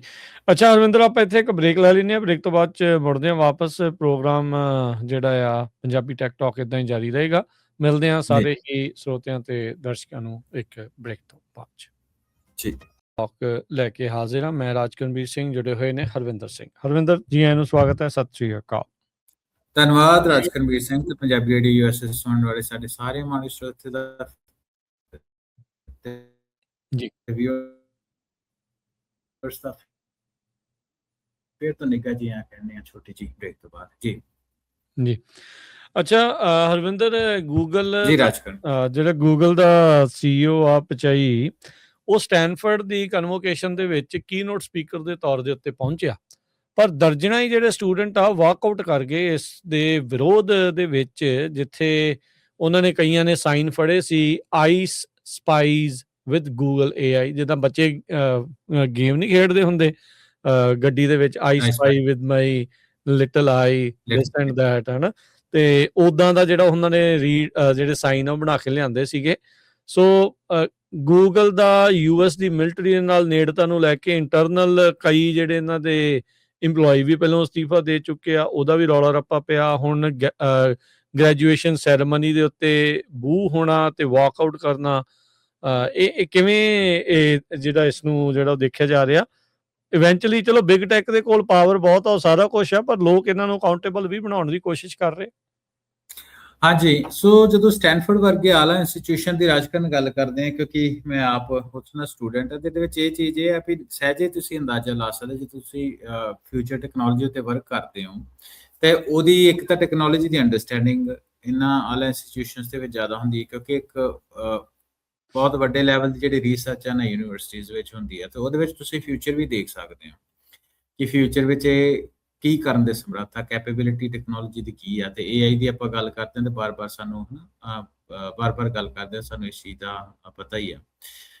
ਹੁਣ ਗੂਗਲ ਦੀ ਖਾਸ ਤੌਰ ਦੇ ਉੱਤੇ ਗੱਲ ਕਰੀਏ ਤੇ ਤੁਹਾਨੂੰ ਚੇਤਾ ਹੋਊਗਾ ਤਕਰੀਬਨ 3 ਸਾਲ ਪਹਿਲਾਂ ਗੂਗਲ ਨੇ ਆਪਣੀ ਵੈਬਸਾਈਟ ਤੋਂ ਕੁਝ ਚੀਜ਼ਾਂ ਹਟਾਈਆਂ ਸੀ। ਉਹਦੇ ਵਿੱਚ ਇੱਕ ਵੱਡੀ ਚੀਜ਼ ਹਟਾਉਣ ਵਾਲੀ ਇਹ ਸੀ ਕਿ ਜਿਹੜੇ ਗੂਗਲ ਦੀ ਟੈਕਨੋਲੋਜੀਜ਼ ਆ ਤੇ ਖਾਸ ਤੌਰ ਤੇ ਜੈਮਨਾਈ ਜਿਹੜਾ ਇਹਨਾਂ ਦਾ AI ਲਾਰਜ ਲੈਂਗੁਏਜ ਮਾਡਲ ਆ, ਉਹ ਹੁਣ ਕਿਉਂਕਿ ਚੈਟ ਜੀਪੀਟੀ ਦੇ ਇਕੁਇਵਲੈਂਟ ਜਾਂ ਕਲਾਉਡ ਤੇ ਐਂਥਰੋਪਿਕ ਦੇ ਮਾਡਲਸ ਦੇ ਇਕੁਇਵਲੈਂਟ ਹੁਣ ਉਹ ਚੱਲ ਰਿਹਾ ਹੈ ਨਾ। ਦੁਨੀਆ ਦਾ ਅੱਜ ਦੇ ਦਿਨ ਵੀ ਵੱਡਾ ਸਰਚ ਇੰਜਨ ਇਹ ਹੈਗਾ। ਸੋ ਇਹਨਾਂ ਆਪਣੀ ਵੈਬਸਾਈਟ ਤੋਂ ਇਹ ਚੀਜ਼ ਹਟਾ ਦਿੱਤੀ ਸੀ ਕਿ ਇਹਨਾਂ ਦੇ ਜਿਹੜੇ ਲਾਰਜ ਲੈਂਗੁਏਜ ਮਾਡਲ ਆ ਜਾਂ ਟੈਕਨੋਲੋਜੀ ਉਹਨੂੰ ਤੁਸੀਂ ਮਿਲਟਰੀ ਦੇ ਯੂਜ਼ ਦੇ ਲਈ ਵਰਤ ਸਕਦੇ। ਪਹਿਲਾਂ ਇਹਨਾਂ ਦਾ ਪਾਲਿਸੀ ਰਹੀ ਵੀ ਨਹੀਂ ਵਰਤ ਸਕਦੇ। ਸੁੰਦਰ ਪਿਚਾਈ ਉਹਨਾਂ ਨੇ ਇਹ ਚੀਜ਼ ਨੂੰ ਹਟਾ ਦਿੱਤਾ। ਸੋ ਉਸ ਚੀਜ਼ ਨੂੰ ਲੈ ਤੋਂ ਬਾਅਦ ਇਹਨਾਂ ਦੀ ਜਿਹੜੀ ਟੈਕਨੋਲੋਜੀ ਆ ਉਹਨੂੰ ਇਜ਼ਰਾਈਲ ਵੀ ਵੱਡੇ ਪੱਧਰ ਦੇ ਉੱਤੇ ਯੂਜ਼ ਕਰਦਾ, ਆਈਸ ਵੀ ਵੱਡੇ ਪੱਧਰ ਦੇ ਉੱਤੇ ਮੰਨਿਆ ਜਾ ਰਿਹਾ ਕਿ ਉਹ ਯੂਜ਼ ਕਰਦੀ ਆ। ਸੋ ਇਹ ਸਾਰੀਆਂ ਜਿਹੜੀਆਂ ਚੀਜ਼ਾਂ ਵਾ ਕਿਉਂਕਿ ਯੂਐਸ ਗਵਰਨਮੈਂਟ ਦੇ ਨਾਲ ਇਹ ਕੰਮ ਕਰ ਰਹੀ ਆ ਤੇ ਉਸ ਚੀਜ਼ ਨੂੰ ਲੈ ਕੇ ਜਿਹੜਾ ਪ੍ਰੋਟੈਸਟ ਆ ਇਹ ਆਪਾਂ ਨੂੰ ਦੇਖਣ ਨੂੰ ਮਿਲਿਆ। ਸੋ ਇਨ ਜਨਰਲ ਵੀ ਕਿਉਂਕਿ ਆਪਾਂ ਹੁਣੇ ਗੱਲ ਇਲਾਨ ਮਸਕ ਦੀ ਵੀ ਕੀਤੀ ਤੇ ਬਿਗ ਟੈਕ ਨੂੰ ਜਿਹੜਾ ਲੋਕਾਂ ਦੇ ਜਿਹੜੇ ਨਿਊ ਬਿਗ ਬ੍ਰੋਜ਼ ਟੈਕ ਬ੍ਰੋਜ਼ ਨੂੰ ਵੀ ਆਪਾਂ ਕਹਿ ਦਿੰਦੇ ਆ, ਉਹਦਾ ਲੋਕਾਂ ਦੇ ਵਿੱਚ ਆਧਾਰ ਜਿਹੜਾ ਉਹਦੇ ਜਿਹੜਾ ਓਲੀਗਾਰਕੀ ਹੁੰਦੀ ਬ੍ਰੋਲੀਗਾਰਕੀ, ਹਾਂਜੀ ਉਹਦਾ ਜਿਹੜਾ ਆਧਾਰ ਆ ਲੋਕਾਂ ਦੇ ਵਿੱਚ ਦਿਨੋ ਦਿਨ ਖੁਰ ਰਿਹਾ ਤੇ ਜਿਹੜੀ ਆਪੋਜੀਸ਼ਨ ਆ ਉਹ ਸਖਤ ਆਪੋਜੀਸ਼ਨ ਉਹ ਪੈਦਾ ਹੋ ਰਹੀ। ਸੋ ਇਹ ਵੀ ਉਹਦਾ ਇੱਕ ਨਮੂਨਾ ਹੈਗਾ। ਮੈਂ ਇਹਦੇ ਵਿੱਚ ਜਿਹੜੀ ਵੀਡੀਓ ਦੇਖਦਾ ਸੀ ਵੱਡੇ ਪੱਧਰ ਦੇ ਉੱਤੇ ਜਿਹੜੇ ਸਟੂਡੈਂਟ ਆ ਜਦੋਂ ਇਹਨੇ ਬੋਲਣਾ ਸ਼ੁਰੂ ਕੀਤਾ ਤੇ ਉੱਠ ਕੇ ਬਾਹਰ ਆ ਗਏ ਤੇ ਜਦੋਂ ਬਾਹਰ ਆ ਗਏ ਆ ਤੇ ਉਸ ਤੋਂ ਬਾਅਦ ਵੀ ਜਿਹੜੇ BBC ਦੇ ਨੇ ਉਹਨੂੰ ਜਾਂਦੇ ਜਾਂਦੇ ਕਮੈਂਟ ਪੁੱਛਿਆ ਵੀ ਹਾਂਜੀ ਤੁਹਾਡਾ ਕੀ ਕਮੈਂਟ ਆ ਤੇ ਉਹਨੇ ਜਿੱਦਾਂ ਬਿਲਕੁਲ ਹੀ ਰਿਪੋਰਟਰ ਨੂੰ ਇਗਨੋਰ ਕਰ ਦਿੱਤਾ ਹੈ ਨਾ। ਤੇ ਹੁਣ ਤੁਸੀਂ ਉਹਦੀ ਜਿਹੜੀ ਵੀਡੀਓ ਤੁਸੀਂ ਦੇਖ ਸਕਦੇ ਹੋ ਪਰ ਐਗਜ਼ੈਕਟ ਨੰਬਰ ਜਿਹੜਾ ਉਹ ਤਾਂ ਨਹੀਂ ਪਤਾ, ਪਰ ਕਹਿੰਦੇ ਆ ਇੱਕ SF ਗੇਟ ਲੋਕਲ ਨਿਊਜ਼ਪੇਪਰ ਨੇ ਐਸਟੀਮੇਟ ਕੀਤਾ ਕਿ ਸ਼ਾਇਦ 200 ਤੋਂ ਵੱਧ ਜਿਹੜੇ ਬੱਚੇ ਆ ਉਹ ਵਾਕ ਆਊਟ ਕਰ ਗਏ। Wow, that's a huge. Basically ਕਈ ਜਣੇ ਸਲੈਪ ਔਨ ਦਾ ਰਿਸਟ ਕਹਿਣਗੇ, ਕਈ ਜਣੇ ਸਲੈਪ ਔਨ ਦਾ ਫੇਸ ਕਹਿਣਗੇ, ਪਰ ਇਹ ਵੀ ਚਪੇਟ ਵੱਜੀ ਜ਼ਰੂਰ ਆ ਹੁਣ ਕਿਤੇ ਨਾ ਕਿਤੇ। ਤਾਂ ਜਿਹੜਾ ਚੀਜ਼ ਹੈਗੀ ਇਹ ਚੀਜ਼ਾਂ ਮੈਟਰ ਬਹੁਤ ਕਰਦੀਆਂ, ਲੋਕੀ ਦੇਖਦੇ ਆ ਵੀ ਇਹ ਚੀਜ਼ਾਂ ਹੋ ਕੀ ਰਹੀਆਂ। ਹਾਂ ਜਿਸ ਇਹਦੇ ਵਿੱਚ ਕਾਰਨ ਰਾਜਕਨ ਮਲਟੀਪਲ ਕਾਰਨ ਸੀ, ਜਿੱਦਾਂ ਮੈਂ ਤੁਹਾਨੂੰ ਦੱਸਿਆ ਉਹਨਾਂ ਚੋਂ ਇੱਕ ਕਾਰਨ ਪੈਲੇਸਟੀਨ ਦਾ ਵੀ ਸੀ ਕਿਉਂਕਿ ਮੈਂ ਉਹਦੇ ਵਿੱਚ ਪੈਲੇਸਟੀਨ ਦਾ ਫਲੈਗ ਵੀ ਦੇਖਿਆ ਸੀ ਸ਼ਾਇਦ। ਤੇ ਕੋਈ ਸਟੂਡੈਂਟ ਦੇ ਗਰੁੱਪ ਹੈਗੇ ਜਿਹੜੇ ਪੈਲੇਸਟੀਨ ਦੇ ਹੱਕ ਵਿੱਚ ਵੀ ਗੂਗਲ ਦੇ ਖਿਲਾਫ ਹੈ ਨਾ ਤੇ ਪ੍ਰੋਟੈਸਟ ਮਾਰਚ ਕੀਤਾ ਕੁਝ ਗਵਰਨਮੈਂਟ ਦੇ ਹੱਕ ਵਿੱਚ। ਸੋ ਮੋਟੇ ਤੌਰ ਦੇ ਉੱਤੇ ਜਿਹੜਾ ਪਬਲਿਕ ਪਰਸੈਪਸ਼ਨ ਹੈ ਟੈਕ ਬ੍ਰੋਜ਼ ਦੀ ਜਿੱਦਾਂ ਪਹਿਲਾਂ ਕਿਹਾ ਬੜੀ ਵਧੀਆ ਨਹੀਂ। ਸੋ ਦੂਜੀ ਚੀਜ਼ ਹੋਈ ਹੈ ਰਾਜਕਨ ਪਿਛਲੇ ਤੁਹਾਨੂੰ ਸ਼ਾਇਦ ਚੇਤਾ ਹੈ ਕਿ ਐਰੀਜ਼ੋਨਾ ਸਟੇਟ ਯੂਨੀਵਰਸਿਟੀ ਗ੍ਰੈਜੂਏਸ਼ਨ ਹੋਈ ਸੀ ਮਈ ਦੇ ਵਿੱਚ। ਉਹਦੇ ਚ ਜਿਹੜੇ ਗੂਗਲ ਦੇ ਪੁਰਾਣੇ CEO ਐਰਿਕ ਸਮਿਥ ਸੀ ਉਹਨਾਂ ਨੂੰ ਵੀ ਸਟੂਡੈਂਟਸ ਨੇ ਬੂ ਕੀਤਾ ਸੀ ਹੈ ਨਾ, ਹਾਂਜੀ ਆਰਟੀਫੀਸ਼ੀਅਲ ਇੰਟੈਲੀਜੈਂਸ ਦੇ ਨਾਲ ਰਿਲੇਟਡ। ਤੇ ਉਹਨਾਂ ਦੀ ਗ੍ਰੈਜੂਏਸ਼ਨ ਦੇ ਟਾਈਮ ਦੇ ਉੱਤੇ ਉਹਨਾਂ ਇਹ ਕਿਹਾ ਸੀ ਵੀ ਜਿਹੜੀ AI ਦਾ ਇੰਪੈਕਟ ਹੋਊਗਾ ਜੌਬਸ ਦੇ ਉੱਤੇ ਬਹੁਤ ਜ਼ਿਆਦਾ ਹੋਊਗਾ। ਸੋ ਉਹਦੇ ਕਰਕੇ ਉਹਨਾਂ ਨੂੰ ਬੂ ਕੀਤਾ ਸੀ। ਜੀ ਜੀ। ਅੱਛਾ, AI ਦਾ ਤੇ ਸਰਕਾਰ ਦਾ ਹੁਣ ਸਮਝੌਤਾ ਹੋ ਰਿਹਾ, ਐਗਜ਼ੈਕਟਿਵ ਆਰਡਰ ਸਾਈਨ ਕੀਤਾ ਹੋਣਾ, ਆਈ ਡੋਨਟ ਨੋ ਸਮਝੌਤਾ ਅੰਦਰ ਖਾਤੇ ਹੋਇਆ ਜਾਂ ਨਹੀਂ। ਸਰਕਾਰ ਪਹਿਲਾਂ AI ਮਾਡਲ ਦੇਖੂਗੀ ਫਿਰ ਲੋਕਾਂ ਦੇ ਲਈ ਜਿਹੜਾ ਉਹ ਆਊਗਾ। ਕੰਪਨੀਆਂ ਤਾਂ ਫਿਰ ਨਾਲ ਹੀ ਮਿਲ ਕੇ ਚੱਲ ਰਹੀਆਂ ਹੋਈਆਂ। ਇਨ ਜਨਰਲ ਵੀ ਰਾਜਕਨ ਜਦੋਂ ਆਪਾਂ ਬਿਜ਼ਨਸ ਦੀ ਗੱਲ ਕਰੀਏ ਤੇ ਬਿਜ਼ਨਸ ਸਰਕਾਰਾਂ ਤੋਂ ਕੋਈ ਬਾਹਰ ਹੀ ਨਹੀਂ ਹੁੰਦੇ, ਹੋ ਹੀ ਨਹੀਂ ਸਕਦੇ। ਸਰਕਾਰਾਂ ਦੀ ਸਰਪ੍ਰਸਤੀ ਤੋਂ ਬਿਨਾਂ ਬਿਜ਼ਨਸ ਕਿਸੇ ਵੀ ਦੁਨੀਆ ਦੇ ਵਿੱਚ ਨਹੀਂ ਚੱਲ ਸਕਦੇ ਅੱਜ ਕੱਲ ਦੇ ਉੱਤੇ। ਕਿਉਂਕਿ ਜਿੱਦਾਂ ਹੁਣ ਆਪਾਂ ਗੱਲ ਕੀਤੀ ਕਿ 1 ਟ੍ਰਿਲੀਅਨਰ ਬੰਦਾ ਵੀ ਬਿਜ਼ਨਸ ਨੇ ਪੈਦਾ ਕੀਤਾ। ਗਵਰਨਮੈਂਟਸ ਤੇ ਰੂਲ ਐਂਡ ਰੈਗੂਲੇਸ਼ਨ ਫੇਵਰੇਬਲ ਸੀ ਨਾ ਉਹਨੂੰ ਪੈਦਾ ਕਰਨ ਦੇ ਵਾਸਤੇ। ਜਿੱਦਾਂ ਤੁਸੀਂ ਕਿਹਾ ਵੀ ਕਦੇ ਇਹਦੇ ਸ਼ੇਅਰ ਇੱਧਰ ਪਾ ਦਿੱਤੇ, ਕੰਸੋਲੀਡੇਸ਼ਨ ਕਰ ਦਿੱਤੀ, ਸਭ ਕੁਝ ਜੋ ਵੀ ਆ ਤੇ ਉਹ ਲੀਗਲੀ ਤਰੀਕੇ ਦੇ ਨਾਲ ਹੀ ਹੋਈ ਨਾ। ਐਗਜ਼ੈਕਟਲੀ। ਸੋ ਬਿਜ਼ਨਸ ਤੇ ਗਵਰਨਮੈਂਟਸ ਜਿਹੜੀਆਂ ਉਹ ਇਨ ਪੈਰਲਲ ਹੈਂਡ ਔਨ ਹੈਂਡ ਹੀ ਚੱਲਦੀਆਂ। ਸੋ ਆਪਾਂ ਫਰੰਟੀਅਰ ਮਾਡਲਸ ਦੀ ਗੱਲ ਕਰਦੇ ਹਾਂ। ਗਵਰਨਮੈਂਟ ਦੇ ਵਿੱਚ ਜਿਹੜੇ ਐਡਵਾਂਸ AI ਸਿਸਟਮਸ ਹੈਗੇ ਆ ਉਹਨਾਂ ਦੀ ਓਵਰਸਾਈਟ ਜਿਹੜੀ ਉਹ ਦਿਨੋਂ ਦਿਨ ਟਾਈਟ ਹੋ ਰਹੀ ਹੈ। ਆਲਰੇਡੀ ਸਾਨੂੰ ਪਤਾ ਕਿ ਚਾਈਨਾ ਨੂੰ ਜਿਹੜੇ ਚਿਪਸ ਆ US ਨੇ NVIDIA ਤੇ ਬਲੈਕਵੈਲ ਚਿਪਸ ਸੀ ਸ਼ਾਇਦ ਉਹਦੀ ਐਕਸਪੋਰਟ ਜਿਹੜੀ ਬੰਦ ਕੀਤੀ ਸੀ।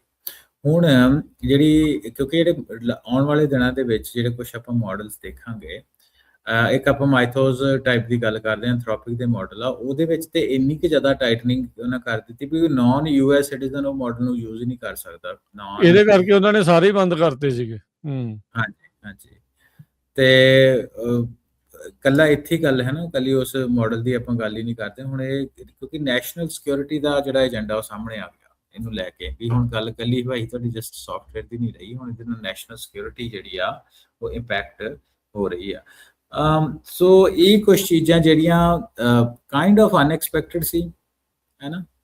ਤੇ ਪਰ ਇਹ ਜਿਹੜੀ ਸਾਨੂੰ ਦੇਖਣ ਨੂੰ ਮਿਲ ਰਹੀ, ਪਰ ਨਾਲ ਦੀ ਨਾਲ ਅਨਐਕਸਪੈਕਟਿਡ ਤੋਂ ਗੱਲ ਇਹ ਵੀ ਹੈ ਰਾਜਕਨ ਵੀ ਕੈਪੇਬਿਲਿਟੀ ਇਹਨਾਂ ਮਾਡਲਸ ਦੀ ਜਿਹੜੀ ਆ ਬਹੁਤ ਜ਼ਿਆਦਾ ਹੈ ਨਾ। ਹੂੰ, ਹੂੰ, ਹੂੰ, ਹੂੰ, ਤੇ ਆਪਣੀ ਗੱਲ ਕਰੀਏ ਤੇ ਪਿਛਲੇ ਹਫਤੇ ਦੀ ਗੱਲ ਹੀ ਹੈ ਨਾ, ਆਪਾਂ ਡਿਟੇਲਡ ਗੱਲ ਕਰਦੇ ਹਾਂ ਹੂੰ, ਕਿ ਜਿਹੜਾ ਨੈਸ਼ਨਲ ਸਿਕਿਉਰਿਟੀ ਦੇ ਕੰਸਰਨ ਨੂੰ ਲੈ ਕੇ, ਹੁਣ ਨੈਸ਼ਨਲ ਸਿਕਿਉਰਿਟੀ ਦੇ ਕੰਸਰਨ ਇਹਦੇ ਵਿੱਚ ਕਿਉਂ ਆਉਂਦਾ, ਉਹ ਇਹ ਆ ਕਿ AI ਨੂੰ ਯੂਜ਼ ਕਰਕੇ ਅੱਜ ਦੇ ਦਿਨ ਵੀ ਜਿਹੜੇ ਬਹੁਤ ਜ਼ਿਆਦਾ ਆਪਾਂ ਮਾਡਲ ਦੇਖਦੇ ਹਾਂ ਜਾਂ ਬਹੁਤ ਜ਼ਿਆਦਾ ਸੌਫਟਵੇਅਰ ਦੇਖਦੇ ਹਾਂ ਕਿਸ ਕੰਪਨੀ ਦੇ ਵਿੱਚ, ਉਹ ਅਪ ਟੂ ਡੇਟ ਨਹੀਂ ਹੈਗੇ। ਆਪਾਂ ਨਾ ਪਿਛਲੀ ਵਾਰ ਸਾਊਥ ਵੈਸਟ ਦੇ ਸਿਸਟਮਸ ਦੀ ਗੱਲ ਕੀਤੀ ਵੀ ਜਦੋਂ ਫਲਾਈਟ 에ਅਰਲਾਈਨਸ ਦਾ ਚੱਕਰ ਪਿਆ ਸੀ, ਤਾਂ ਕਈ ਜਿਹੜੇ ਹੈਗੇ ਉਹ ਵਿੰਡੋਜ਼ XP ਦੇ ਟਾਈਮ ਦੇ ਉੱਤੇ 2000 ਤੇ ਆਪਰੇਟਿੰਗ ਸਿਸਟਮ ਜਿਹੜੇ ਆ ਉਹਨਾਂ ਦੀ ਵਰਤੋਂ ਕਰਦੇ ਆ ਰਹੇ ਆ। ਸੋ ਜਿਹੜੇ ਸੌਫਟਵੇਅਰ ਆ ਮੇਜਰ ਇੰਡਸਟਰੀ ਦੇ, ਉਹ ਅੱਜ ਵੀ ਬਿਲਕੁਲ ਅਪਡੇਟ ਨਹੀਂ ਹੈਗੇ, ਪਰ AI ਫਰੰਟੀਅਰ ਦੇ ਜਿਹੜੇ AI ਫਰੰਟੀਅਰ ਦੇ ਉੱਤੇ ਜਿਹੜੇ ਮਾਡਲ ਤਾਂ ਬਹੁਤ ਜ਼ਿਆਦਾ ਕੈਪੇਬਲ ਹੈ। ਇਹਦਾ ਮਤਲਬ ਇਹ ਹੈ ਵੀ ਇਹਨਾਂ ਮਾਡਲਸ ਨੂੰ ਤੁਸੀਂ ਯੂਜ਼ ਕਰ ਸਕਦੇ ਹੋ ਸਿਸਟਮਸ ਨੂੰ ਹੈਕ ਕਰਨ ਦੇ ਵਾਸਤੇ, ਜੇਲ ਬ੍ਰੇਕ ਕਰਨ ਦੇ ਵਾਸਤੇ। ਜੇਲ ਬ੍ਰੇਕ ਇੱਕ ਸਟ੍ਰੈਟਜੀ ਹੁੰਦੀ, ਤੁਸੀਂ ਬਾਈਪਾਸ ਕਰ ਸਕਦੇ ਹੋ ਹਨ ਟੂ ਟੇਕ ਕੰਟਰੋਲ। ਤੇ ਉਹਦੇ ਵਿੱਚ ਜਿਹੜੇ ਸਾਈਬਰ ਸਿਕਿਉਰਿਟੀ ਦੀ ਵਲਨਰੇਬਿਲਿਟੀ ਹੈ ਵੀ ਸਿਸਟਮਸ ਦੇ ਵਿੱਚ ਆ ਕੇ ਸਿਸਟਮਸ ਨੂੰ ਹੈਕ ਕਰਨਾ, ਸਿਸਟਮਸ ਦਾ ਕੰਟਰੋਲ ਲੈਣਾ, ਉਹਦਾ ਡੇਟਾ ਚੋਰੀ ਕਰਨਾ, ਉਹ ਇੱਕ ਮੇਜਰ ਸਮੱਸਿਆ ਜਿਹੜੀ ਸਿਰਦਰਦੀ ਬਣ ਗਈ ਹੈ। ਕਿਉਂਕਿ ਤੁਸੀਂ ਕਿਸੇ ਕੰਟਰੀ ਦੀ ਇਕਨੋਮੀ ਨੂੰ ਸ਼ਟ ਡਾਊਨ ਕਰਨਾ ਹੋਵੇ ਤੇ ਉਹਨਾਂ ਦੇ ਜਿਹੜੇ ਨੈਸ਼ਨਲ ਇਨਫਰਾਸਟ੍ਰਕਚਰ ਹੈਗੇ ਆ, ਗ੍ਰਿਡ ਹੈਗੇ ਆ, ਉਹਨਾਂ ਦੀ 에ਅਰਪੋਰਟ ਹੈਗੇ, ਇਲੈਕਟ੍ਰੀਕਲ ਸਿਸਟਮ ਹੈਗੇ, ਅੱਜ ਕੱਲ੍ਹ ਸਾਰਾ ਕੁਝ ਤਾਂ ਆਨਲਾਈਨ ਹੈ ਨਾ, ਮਕੈਨੀਕਲ ਦੇ ਦੇਣ ਤੱਕ ਗਏ, ਸਭ ਕੁਝ ਸੈਂਟਰਲੀ ਕੰਟਰੋਲ ਦਾ ਥਰੂ ਨੈਟਵਰਕ। ਉਹਦੇ ਬਾਰੇ ਇਹ ਗੱਲ ਕੀਤੀ ਜਾ ਰਹੀ ਹੈ ਵੀ ਇਹ ਜਿਹੜੇ ਮਾਡਲਸ ਆ ਇਹਨਾਂ ਦੀ ਵੱਡੇ ਪੱਧਰ ਦੇ ਉੱਤੇ ਵਰਤੋਂ ਹੋ ਸਕਦੀ ਹੈ ਇਹਨਾਂ ਸਿਸਟਮਸ ਨੂੰ ਹੈਕ ਕਰਨ ਦੀ ਤੇ ਉਹਨਾਂ ਨੂੰ ਸ਼ਟ ਡਾਊਨ ਕਰਨ ਦੀ, ਉਹਨਾਂ ਦਾ ਡੇਟਾ ਚੋਰੀ ਕਰਨ ਦੀ। ਸੋ ਇਹ ਜਿਹੜੇ ਕੁਝ ਫਰੰਟੀਅਰ ਮਾਡਲ ਹੈਗੇ ਆ, ਉਹਨਾਂ ਦੇ ਉੱਤੇ US ਗਵਰਨਮੈਂਟ ਨੇ ਜਿਹੜੀ ਆ ਇਸ ਪਰਸੀਵਡ ਥ੍ਰੈਟ ਕਰਕੇ ਉਹਨਾਂ ਰੋਕ ਲਾਈ ਆ। ਸੋ ਰਾਜਕਨ ਨੇ ਮੈਨੂੰ ਪ੍ਰੋਸੈਸ ਇਨ ਰਾਈਟ ਡਾਇਰੈਕਸ਼ਨ ਲੱਗਦਾ, ਕਿਉਂਕਿ ਇਹ ਥ੍ਰੈਟ ਰੀਅਲ ਆ। ਨਹੀਂ ਸੋ ਸਹੀ ਇੱਥੇ ਜਿਹੜੀ ਗੱਲ ਇਹ ਆ ਕਿ US ਡਿਪਾਰਟਮੈਂਟ ਆਫ ਜਿਹੜਾ ਕਾਮਰਸ ਆ, ਉਹਨੇ ਐਕਸਪੋਰਟ ਜਿਹੜਾ ਕੰਟਰੋਲ ਆਰਡਰ ਜਿਹੜਾ ਉਹ ਜਾਰੀ ਕੀਤਾ, ਉਸ ਇਸ ਮਾਮਲੇ ਦੇ ਵਿੱਚ ਲੇਟੈਸਟ ਜਿਹੜੀ ਅਪਡੇਟ ਆ। ਆਉਣ ਵਾਲੇ ਟਾਈਮ ਦੇ ਵਿੱਚ ਇਦਾਂ ਦੀ ਜਿਹੜੀ ਗੱਲ ਆ ਉਹ ਚੱਲਦੀ ਹੀ ਰਹਿਣੀ ਆ। ਇਹਦੇ ਵਿੱਚ ਸਾਡੇ ਸਿੱਖਣ ਲਈ ਰਾਜਕਰਨ ਕੀ ਹੈ ਐਜ਼ ਅ ਇੰਡੀਵਿਜੂਅਲ ਬਿਜ਼ਨਸ, ਉਹ ਇਹ ਹੈ ਕਿ ਜੇ ਆਪਾਂ ਸਾਰੇ ਸੌਫਟਵੇਅਰ ਕਿਸੇ ਨਾ ਕਿਸੇ ਤਰੀਕੇ ਸਾਈਬਰ ਸਿਕਿਉਰਿਟੀ, ਸਾਡਾ ਸਾਰਾ ਦਾ ਸਾਰਾ ਡੇਟਾ ਜਿਹੜਾ ਉਹ ਆਪਾਂ ਕੋਈ ਨਾ ਕੋਈ ਸੌਫਟਵੇਅਰ ਯੂਜ਼ ਕਰਦੇ ਹਾਂ, ਸਾਡਾ ਨੈਟਵਰਕ ਇਨਫਰਾਸਟ੍ਰਕਚਰ ਹੈਗਾ, ਉਹਨੂੰ ਆਪਾਂ ਅਪ ਟੂ ਡੇਟ ਰੱਖੀਏ, ਹੈ ਨਾ, ਲੇਟੈਸਟ ਜਿਹੜੇ ਟੈਕਨੋਲੋਜੀ ਉਹਨੂੰ ਵਰਤੀਏ, ਇਨਫਰਾਸਟ੍ਰਕਚਰ ਜਿਹੜਾ ਟੈਕਨੋਲੋਜੀ ਇਨਫਰਾਸਟ੍ਰਕਚਰ ਆ ਉਹਨੂੰ ਅਪਗ੍ਰੇਡ ਕਰਨ ਦੇ ਵੱਲ ਆਪਣਾ ਜ਼ਰੂਰ ਜ਼ੋਰ ਲਾਈਏ। ਇਹ ਬਿਜ਼ਨਸ ਨੂੰ ਚੱਲਦਾ ਰੱਖਣ ਦੇ ਲਈ ਹੁਣ ਇੱਕ ਰਿਕੁਆਇਰਮੈਂਟ ਬਣ ਗਈ ਹੈ ਜੀ। ਨਹੀਂ ਬਿਲਕੁਲ ਸਹੀ ਗੱਲ ਆ। ਅਗਲੀ ਜਿਹੜੀ ਆਪਾਂ ਹਰਵਿੰਦਰ ਗੱਲ ਜਿਹੜੀ ਕਰਦੇ ਜਾਈਏ, AI ਕਹਿੰਦੇ ਵੀ ਇਸ ਟਾਈਮ ਜ਼ਿਆਦਾ ਕੋਡ ਲਿਖ ਰਿਹਾ ਆ, ਜ਼ਿਆਦਾ ਸੌਫਟਵੇਅਰ ਲਿਖ ਰਿਹਾ ਆ ਇਨਸਾਨਾਂ ਦੇ ਨਾਲੋਂ। ਬਿਲਕੁਲ, ਇਹਨੂੰ ਵਾਈਬ ਕੋਡ ਦਾ ਨਾਂ ਜਿਹੜਾ ਦਿੱਤਾ ਜਾਂਦਾ ਵਾ। ਤੇ ਸੋ ਆਪਾਂ ਗੱਲ ਕਰਦੇ ਹਾਂ ਕਿ ਅੱਜ ਤੋਂ ਨਾ ਰਾਜਕਰਨ ਕੰਟੈਕਸਟ ਬਣਨ ਦੇ ਵਾਸਤੇ ਆਪਾਂ ਕੋਵਿਡ ਟਾਈਮ ਦੀ, ਕੋਵਿਡ ਏਰਾ ਦੀ ਗੱਲ ਕਰੀਏ ਤੇ ਕੋਵਿਡ ਏਰਾ ਦੇ ਵਿੱਚ ਜਿਹੜੇ ਸੌਫਟਵੇਅਰ ਇੰਜੀਨੀਅਰ ਸੀ ਸਿਲੀਕਨ ਵੈਲੀ ਦੇ ਵਿੱਚ, ਜੇ ਮਿਡ ਲੈਵਲ ਸੌਫਟਵੇਅਰ ਇੰਜੀਨੀਅਰ ਦੀ ਵੀ ਆਪਾਂ ਗੱਲ ਕਰੀਏ, ਮਿਡ ਤੋਂ ਸੀਨੀਅਰ ਲੈਵਲ, ਤੇ ਉਹਨਾਂ ਦਾ ਜਿਹੜਾ ਪੇ ਪੈਕੇਜ ਸੀ, ਉਹਨਾਂ ਦੀ ਡਿਮਾਂਡ ਬਹੁਤ ਜ਼ਿਆਦਾ ਸੀ, ਹੈ ਨਾ। ਉਹਨਾਂ ਦਾ ਜਿਹੜਾ ਪੇ ਪੈਕੇਜ ਸੀ, ਤੁਸੀਂ 1.5 ਮਿਲੀਅਨ ਤੋਂ 2 ਮਿਲੀਅਨ ਪਰ ਈਅਰ ਉਹਨਾਂ ਨੂੰ ਈਜ਼ੀਲੀ ਮਿਲ ਜਾਂਦਾ ਸੀ। ਅੱਛਾ। ਸੋ ਵੱਡੀ ਡਿਮਾਂਡ ਸੀ ਸੌਫਟਵੇਅਰ ਡਿਵੈਲਪਰਸ ਦੀ ਉਸ ਟਾਈਮ ਦੇ ਉੱਤੇ। ਪਰ ਤੁਸੀਂ ਇਹ ਦੇਖੋ ਵੀ ਤਕਰੀਬਨ 3 ਸਾਲਾਂ ਦੇ ਵਿੱਚ 2022 ਦੇ ਵਿੱਚ ਚੈਟ GPT ਆਉਂਦਾ, ਪਹਿਲੇ ਸਾਇੰਸ ਜਿਹੜੇ ਆ ਕੋਡ ਲਿਖਣ ਦੇ ਚੈਟ GPT ਤੋਂ ਆਉਂਦੇ ਆ, ਤੇ ਵਿਦਿਨ 3-4 ਸਾਲਾਂ ਦੇ ਵਿੱਚ ਹੀ ਹੁਣ ਸੌਫਟਵੇਅਰ ਜਿਹੜੇ ਇੰਜੀਨੀਅਰਸ ਆ ਉਹ ਐਜ਼ ਅ ਪ੍ਰੋਫੈਸ਼ਨ ਉਹਦੀ ਡਿਮਾਂਡ ਜਿਹੜੀ ਆ ਬਹੁਤ ਜ਼ਿਆਦਾ ਘਟ ਗਈ। ਮੈਂ ਨਹੀਂ ਕਹਿੰਦਾ ਖਤਮ ਹੋ ਗਈ, ਕਿਉਂਕਿ ਓਵਰਸਾਈਟ ਦੇ ਲਈ ਅਜੇ ਵੀ ਚਾਹੀਦੇ, ਪਰ ਦ ਨੰਬਰ ਆਫ ਇੰਜੀਨੀਅਰ ਜਿਹੜੇ ਆਪਾਂ ਨੂੰ ਕੋਡ ਲਿਖਣ ਦੇ ਲਈ ਚਾਹੀਦੇ ਸੀ, ਉਹਨਾਂ ਦੀ ਗਿਣਤੀ ਦੇ ਵਿੱਚ ਡਰਾਸਟਿਕ ਜਿਹੜਾ ਘਾਟਾ ਉਹ ਪਿਆ। ਸੋ ਉਹਨੇ ਜੌਬ ਰੋਲ ਜਿਹੜੇ ਅੱਜ ਦੇ ਟਾਈਮ ਦੇ ਵਿੱਚ ਅਵੇਲੇਬਲ ਨਹੀਂ ਹੈ ਜਿੰਨੇ 3-4 ਸਾਲ ਪਹਿਲਾਂ ਸੀ। ਇਹਦੇ ਵਿੱਚ ਹੈ ਨਾ ਡਿਸਕਸ਼ਨ ਵੀ ਹੁੰਦੀ ਹੈ ਬਿਜ਼ਨਸ ਨੂੰ ਲੈ ਕੇ ਵੀ ਇਹ ਵਾਈਟ ਕਾਲਰ ਜਿਹੜੀਆਂ ਜੌਬਾਂ ਹੁਣ ਗਈਆਂ ਇਸ ਤੋਂ ਬਾਅਦ, ਸੋ ਡੈਫੀਨੇਟਲੀ ਉਹਦਾ ਜਿਹੜਾ ਇੰਪੈਕਟ ਆਪਾਂ ਨੂੰ ਦੇਖਣ ਨੂੰ ਮਿਲ ਰਿਹਾ ਕਿ ਸੌਫਟਵੇਅਰ ਡਿਵੈਲਪਰ ਇੰਡਸਟਰੀ ਦੇ ਉੱਤੇ ਜਿਹੜਾ AI ਦਾ ਵਾਰ ਆ ਵੱਡੇ ਪੱਧਰ ਦੇ ਉੱਤੇ ਹੋਇਆ। 2024 ਦੇ ਵਿੱਚ ਸ਼ਾਇਦ ਤੁਹਾਨੂੰ ਚੇਤਾ ਹੋਏ ਆਪਾਂ ਗੱਲ ਵੀ ਕੀਤੀ ਸੀ ਕਿ ਗੂਗਲ ਨੇ ਉਦੋਂ ਕਿਹਾ ਸੀ ਕਿ ਆਪਾਂ ਜੂਨੀਅਰ ਟੂ ਮਿਡ ਲੈਵਲ ਜਿਹੜੇ ਇੰਜੀਨੀਅਰ ਆਪਾਂ ਕੋਈ ਵੀ ਨਵਾਂ ਹਾਇਰ ਨਹੀਂ ਕਰਨਾ। ਤੇ ਉਹਦੇ ਤੋਂ ਬਾਅਦ ਸੀਰੀਜ਼ ਆਫ ਜਿਹੜੇ ਲੇ ਆਫ ਆ ਮੈਟਾ ਦੇ ਵਿੱਚ ਦੇਖੇ, ਸੇਲਸਫੋਰਸ ਦੇ ਵਿੱਚ ਦੇਖੇ, ਆਪਾਂ ਹੋਰ ਇਹਨਾਂ ਵੱਡੀਆਂ ਕੰਪਨੀਆਂ ਦੇ ਵਿੱਚ ਦੇਖਿਆ ਨਾ। ਬਲੌਕ ਨੇ ਤੇ ਤਕਰੀਬਨ 40% ਆਪਣਾ ਜਿਹੜਾ ਪੂਰੇ ਦਾ ਵਾਈਟ ਕਾਲਰ ਸਟਾਫ ਆ ਉਹੀ ਲੇ ਆਫ ਕਰ ਦਿੱਤਾ ਸੀ, ਆਲ ਬਿਕਾਜ਼ ਆਫ AI। ਤੇ ਉਹਦੇ ਕਰਕੇ ਹੀ ਆਪ ਸਟੈਨਫੋਰਡ ਯੂਨੀਵਰਸਿਟੀ ਦੀ ਗੱਲ ਕੀਤੀ ਜਾਂ ਉਸ ਤੋਂ ਪਹਿਲਾਂ ਐਰੀਜ਼ੋਨਾ ਸਟੇਟ ਯੂਨੀਵਰਸਿਟੀ ਦੀ ਗੱਲ ਕੀਤੀ। ਉਹਦੇ ਵਿੱਚ ਵੱਡੇ ਪੱਧਰ ਤੇ ਜਿਹੜੇ ਬੂ ਹੋਏ ਆ ਜਾਂ ਕਹਿ ਲਓ ਕਿ ਵਿਰੋਧ ਹੋਇਆ ਸਟੂਡੈਂਟਸ ਦੇ ਵੱਲੋਂ, ਉਹ ਇਸੇ ਚੀਜ਼ਾਂ ਨੂੰ ਲੈ ਕੇ ਆਇਆ ਕਿ ਜਿਹੜੇ ਸੌਫਟਵੇਅਰ ਜਾਂ ਟੈਕ ਫੀਲਡ ਦੇ ਜਿਹੜੀ ਸਟਾਰਟਿੰਗ ਜੌਬਾਂ ਹੈਗੀਆਂ ਸੀ ਉਹ ਉਹਨਾਂ ਦੇ ਵਿੱਚ ਬਹੁਤ ਜ਼ਿਆਦਾ ਕੰਪੀਟੀਸ਼ਨ AI ਦੇ ਕਰਕੇ ਆਪਾਂ ਨੂੰ ਦੇਖਣ ਨੂੰ ਮਿਲ ਰਿਹਾ ਵਾ। ਸੋ ਸੌਫਟਵੇਅਰ ਇੰਡਸਟਰੀ ਦੇ ਵਿੱਚ ਹੁਣ ਆਫੀਸ਼ੀਅਲੀ ਜਿਹੜਾ ਇਹ ਟ੍ਰੈਂਡ ਆ AI ਵੀਕਲੀ ਤੋਂ ਡੇਟਾ ਮੈਂ ਦੇਖਦਾ ਸੀ ਤੇ ਕਿ ਉਹ ਜਿਹੜਾ AI ਅੱਜ ਦੇ ਟਾਈਮ ਦੇ ਵਿੱਚ ਹਿਊਮਨਸ ਨਾਲੋਂ ਵੱਧ ਸੌਫਟਵੇਅਰ ਜਿਹੜਾ ਉਹ ਲਿਖ ਰਿਹਾ ਤੇ AI ਅਸਿਸਟਡ ਕੋਡਿੰਗ ਤੇ ਜਿਹੜਾ ਰੋਲ ਹੈਗਾ ਹੁਣ ਪ੍ਰੋਗਰਾਮਰਸ ਦਾ ਉਹ ਸ਼ਿਫਟ ਹੋ ਗਿਆ ਵਾ ਰਾਈਟਿੰਗ ਕੋਡ ਤੋਂ ਸ਼ਿਫਟ ਹੋ ਕੇ ਹੁਣ ਸਿਰਫ ਸੁਪਰਵਿਜ਼ਨ AI ਦੀ ਸੁਪਰਵਿਜ਼ਨ ਦੇ ਵੱਲ ਉਹਦਾ ਧਿਆਨ ਚਲਾ ਗਿਆ। ਸੋ ਇਹਦਾ ਮਤਲਬ ਕੀ ਆਪਾਂ ਦੇ ਲਈ ਵੀ ਆਪਾਂ ਨੂੰ ਕੋਡਿੰਗ ਜਿਹੜੀ ਉਹ ਨਹੀਂ ਸਿੱਖਣੀ ਚਾਹੀਦੀ? ਮੈਨੂੰ ਲੱਗਦਾ ਵੀ ਨਹੀਂ ਆਪਾਂ ਨੂੰ ਸਿੱਖਣੀ ਚਾਹੀਦੀ ਆ, ਪਰ ਅਜੇ ਆਪਾਂ ਇਹ ਸੋਚਦੇ ਵੀ ਇਕੱਲੀ ਕੋਡਿੰਗ ਕਰਕੇ ਆਪਾਂ ਨੂੰ ਸ਼ਾਇਦ ਜੌਬ ਮਿਲ ਜੇਗੀ as a new college grad, ਤੇ ਉਹ ਰਾਜ ਕਰਨ ਆਪਾਂ ਨੂੰ ਉਹ ਔਖਾ ਵਾ। ਆਪਾਂ ਨੂੰ ਥੋੜਾ ਜਿਹਾ ਜਿਹੜੇ ਓਵਰਆਲ ਇਨਫਰਾਸਟ੍ਰਕਚਰ ਜਿਹੜੀ ਉਹਦੀ ਸਮਝ ਜਿਹੜੀ ਉਹ ਚਾਹੀਦੀ। ਪਰ ਅਨਫੋਰਚੂਨੇਟ ਗੱਲ ਇਹ ਹੈ ਕਿ ਜਿਹੜੇ ਲੋਕਾਂ ਨੇ 4 ਸਾਲ ਪਹਿਲਾਂ ਜਾਂ 3 ਸਾਲ ਪਹਿਲਾਂ ਇਹ ਸੌਫਟਵੇਅਰ ਇੰਜੀਨੀਅਰਿੰਗ ਦੀ ਜਿਹੜੀ ਡਿਗਰੀ ਸ਼ੁਰੂ ਕੀਤੀ ਆ, ਲੋਕੀ ਆਲਰੇਡੀ ਜਿਹੜਾ ਉਹ ਸ਼ਿਫਟ ਲੈ ਰਹੇ ਆ। ਹੋਰ ਉਹਦੇ ਵਿੱਚ ਇਕੱਲੀ ਸੌਫਟਵੇਅਰ ਦੇ ਬੇਸ ਤੇ ਕੋਡਿੰਗ ਉੱਤੇ ਜਿਹੜੀ ਜੌਬਸ ਆ ਉਹਦੇ ਵਿੱਚ ਕੰਪੀਟੀਸ਼ਨ ਬਹੁਤ ਜ਼ਿਆਦਾ AI ਕਰਕੇ ਟਫ ਹੋਇਆ ਜੀ। ਜੀ ਜੀ ਬਿਲਕੁਲ। ਤੇ ਜਾਂਦੇ ਜਾਂਦੇ ਹਰਵਿੰਦਰ ਗੱਲ ਕਰਦੇ ਜਾਈਏ ਐਪਲ ਦੀ AI ਨੂੰ ਲੈ ਕੇ ਗੱਲ ਬਣ ਨਹੀਂ ਰਹੀ। ਐਪਲ ਇੰਟੈਲੀਜੈਂਸ, ਐਪਲ ਆਪਣੇ ਇਕੋਸਿਸਟਮ ਦੇ ਜਾਲ ਦੇ ਵਿੱਚ ਆਪ ਤੇ ਨਹੀਂ ਫਸ ਗਿਆ? ਰਾਜ ਕਿ ਜਿਹੜੀ ਵੱਡੀ ਗੱਲ ਐਪਲ ਦੀ ਕਰੀਏ ਵੀ ਐਪਲ ਦਾ ਸਕਸੈਸ ਕਾਦੇ ਕਰਕੇ ਸੀ, ਉਹੀ ਗੱਲ ਜਿਹੜੀ ਤੁਸੀਂ ਕੀਤੀ ਉਹਦੇ ਇਕੋਸਿਸਟਮ ਦੇ ਕਰਕੇ। ਉਹਦੇ ਕੋਲ ਹਾਰਡਵੇਅਰ ਇਨਫਰਾਸਟ੍ਰਕਚਰ ਸੀ, ਹੈ ਨਾ। ਈਲਨ ਮਸਕ ਦਾ ਵੀ ਕਿਸੇ ਟਾਈਮ ਦੇ ਉੱਤੇ ਇਹਨਾਂ ਦੇ ਨਾਲ ਚੱਕਰ ਪਿਆ ਸੀ, ਕਿਉਂਕਿ ਇੱਕ ਉਹਨਾਂ ਕੋਲ ਹਾਰਡਵੇਅਰ ਹੋਣ ਦੇ ਕਰਕੇ ਜਿਹਨੂੰ ਆਈਫੋਨ ਆਪਾਂ ਕਹਿੰਦੇ ਆ, ਉਸ ਤੋਂ ਬਾਅਦ ਕਹਿੰਦੇ ਆ ਕਿ ਜੇ ਤੁਸੀਂ ਆਈਫੋਨ ਦੀਆਂ ਫੋਟੋਆਂ ਤੁਸੀਂ ਸਟੋਰ ਕਰਦੇ ਹੋ ਤੇ ਉਹਦੇ ਲਈ ਤੁਹਾਨੂੰ ਸਟੋਰੇਜ ਵੀ ਤੁਸੀਂ ਸਾਡੇ ਕੋਲ ਲਓ। ਜੇ ਤੁਸੀਂ ਐਪਲ ਟੂ ਐਪਲ ਚੀਜ਼ਾਂ ਨੂੰ ਟ੍ਰਾਂਸਫਰ ਕਰਦੇ ਹੋ, ਸੌਖੇ ਰਹਿੰਦੇ ਹੋ, ਹੈ ਨਾ। ਉਹਦਾ ਇੱਕ ਪੂਰਾ ਇਕੋਸਿਸਟਮ ਬਣਾਇਆ ਜਿਹਦੇ ਤੇ ਹਰ ਜਗ੍ਹਾ ਦੇ ਉੱਤੇ ਤੁਸੀਂ ਉਹਨੂੰ ਪੈਸੇ ਲੈਣੇ ਹੋ, ਹੈ ਨਾ। ਤੁਹਾਡਾ ਆਪਰੇਟਿੰਗ ਸਿਸਟਮ ਬਣਾਇਆ ਹੋਇਆ, ਜੇ ਤੁਸੀਂ ਮੈਕ ਨੂੰ ਐਪਲ ਨੂੰ ਯੂਜ਼ ਕਰਨ ਲੱਗ ਪੈਂਦੇ ਹੋ। ਅੱਜ ਕੱਲ੍ਹ ਕਾਫੀ ਜ਼ਿਆਦਾ ਕੋਡਿੰਗ ਦੇ ਵਿੱਚ ਵੀ ਇਹਨੂੰ ਯੂਜ਼ ਕਰਦੇ। ਆਪਾਂ ਇਕੱਲੀ ਗੱਲ ਰੀਟੇਲ ਦੀ ਨਹੀਂ ਕਰਦੇ, ਜਿਹੜੇ ਵੱਡੇ ਵੀ ਇੰਜੀਨੀਅਰ ਹੈਗੇ ਜਾਂ ਐਗਜ਼ੈਕਟਿਵਸ ਹੈਗੇ ਉਹਨਾਂ ਦੇ ਕੋਲ ਮੈਕਬੁੱਕ ਅਸੀਂ ਆਮ ਤੌਰ ਦੇ ਉੱਤੇ ਦੇਖਦੇ ਹਾਂ ਹੁੰਦੀ ਆ। ਕੋਡਿੰਗ ਦਾ ਇਹਨਾਂ ਦਾ ਆਪਣਾ ਇਨਫਰਾਸਟ੍ਰਕਚਰ ਆ, ਪਰ ਕੋਈ ਲੱਗਦਾ ਨਹੀਂ ਸੀ ਕਿਸੇ ਨੂੰ ਕਿ ਜਿਹੜਾ ਇਹਨੂੰ ਕੋਈ ਇੰਟਰਪਟ ਜਿਹੜਾ ਉਹ ਕਰ ਸਕੇਗਾ। ਅੱਜ ਦੇ ਦਿਨ ਵੀ ਇੰਟਰਪਟ ਤਾਂ ਖੈਰ ਉਹਨੂੰ ਰੀਟੇਲ ਸੈਕਟਰ ਦੇ ਵਿੱਚ ਨਹੀਂ ਕਿਸੇ ਨੇ ਕੀਤਾ, ਪਰ ਜੇ ਹੁਣ AI ਦੇ ਟਾਈਮ ਦੇ ਉੱਤੇ ਦੇਖੀਏ ਕਿ ਚੈਟ GPT, ਜੈਮਨਾਈ, ਕਲਾਊਡ, ਗ੍ਰੋਕ, ਉਹਦੀ ਜਿਹੜੀ ਵਰਤੋਂ ਆ ਉਹ ਬਹੁਤ ਦਿਨੋਂ ਦਿਨ ਵੱਧ ਰਹੀ ਆ। ਤੇ ਸਿਰੀ ਜਿਹੜਾ ਵਾ ਇਹਦਾ ਐਪਲ ਦਾ AI ਇਨਫਰਾਸਟ੍ਰਕਚਰ ਆ ਉਹ ਕਿਤੇ ਵੀ ਰੇਸ ਦੇ ਵਿੱਚ ਲੱਭਦਾ ਨਹੀਂ ਆ। ਸੋ ਅਬਜ਼ਰਵਰ ਹੁਣ ਓਪਨਲੀ ਗੱਲ ਕਰਨ ਲੱਗ ਪਏ ਐਪਲ ਨੂੰ ਵੀ ਭਾਈ ਤੁਸੀਂ ਆਪਣੇ ਜਿਹੜੇ ਯੂਜ਼ਰਸ ਆ ਉਹਨੂੰ ਇਕੋਸਿਸਟਮ ਦੇ ਵਿੱਚ ਕਿੱਦਾਂ ਰੱਖੋਗੇ, ਵੀ ਜਦ ਕਿ ਜਿਹੜੇ AI ਅਸਿਸਟੈਂਟਸ ਹੈਗੇ ਆ ਉਹ ਐਲਸਵੇਅਰ ਕਿਤੇ ਵਧੀਆ ਤਰੀਕੇ ਦੇ ਅਵੇਲੇਬਲ ਆ, ਜਿਹੜੇ ਲੋਕੀ ਯੂਜ਼ ਕਰਦੇ ਆ। ਵੀ ਤੁਸੀਂ ਇਸ ਕਿੱਥੇ ਹੋ ਵੀ ਤੁਸੀਂ AI ਰੇਸ ਨੂੰ ਬਿਲਕੁਲ ਖਤਮ ਕਰ ਉਹਦੇ ਤੇ ਪਿੱਛੇ ਰਹਿ ਗਏ। ਇਹਦੇ ਉੱਤੇ ਵੀ ਰਾਜਗਨ ਆਪਾਂ ਇੱਕ ਡੈਡੀਕੇਟਿਡ ਟਾਕ ਸ਼ੋ ਕੀਤਾ ਸੀ ਵੀ ਇਹ ਹੈ ਕਿ ਐਪਲ ਨੇ AI ਜਿਹੜੀ ਰੇਸ ਆ ਉਹ ਤੋਂ ਪਿੱਛੇ ਰਹਿ ਗਿਆ ਕਿ ਨਹੀਂ, ਕਿਉਂਕਿ ਐਪਲ ਦੇ ਕੋਲ ਬਹੁਤ ਜ਼ਿਆਦਾ ਇਨਫਰਾਸਟ੍ਰਕਚਰ ਪੈਸਾ ਜਿਹੜਾ ਹੈਗਾ ਸਰਪਲਸ ਬਿਲੀਅਨਸ ਆਫ ਡਾਲਰ ਜਿਹੜੇ ਇਹਨਾਂ ਦੇ ਕੋਲ ਪੈਸੇ ਹੈਗੇ ਇਨਵੈਸਟ ਕਰਨ ਨੂੰ, ਪਰ at right point in time ਉਹਨਾਂ ਇਨਵੈਸਟ ਨਹੀਂ ਕੀਤੇ। ਤੇ ਉਹ ਅੱਜ ਦੇ ਟਾਈਮ ਦੇ ਵਿੱਚ ਦੇਖਿਆ ਜਾਏ ਤੇ ਜਿਹੜੇ ਆਪਣੇ ਲਾਰਜ ਲੈਂਗੁਏਜ ਮਾਡਲ ਜਾਂ ਸਿਰੀ ਦੀ ਜਿਹੜੀ ਇੰਟੈਲੀਜੈਂਸ ਆ ਉਹ ਦੂਸਰੀ ਕੰਪਨੀਜ਼ ਤੋਂ ਬੋਰੋ ਕਰਕੇ ਕੰਮ ਜਿਹੜਾ ਚਲਾ ਰਹੇ ਆ।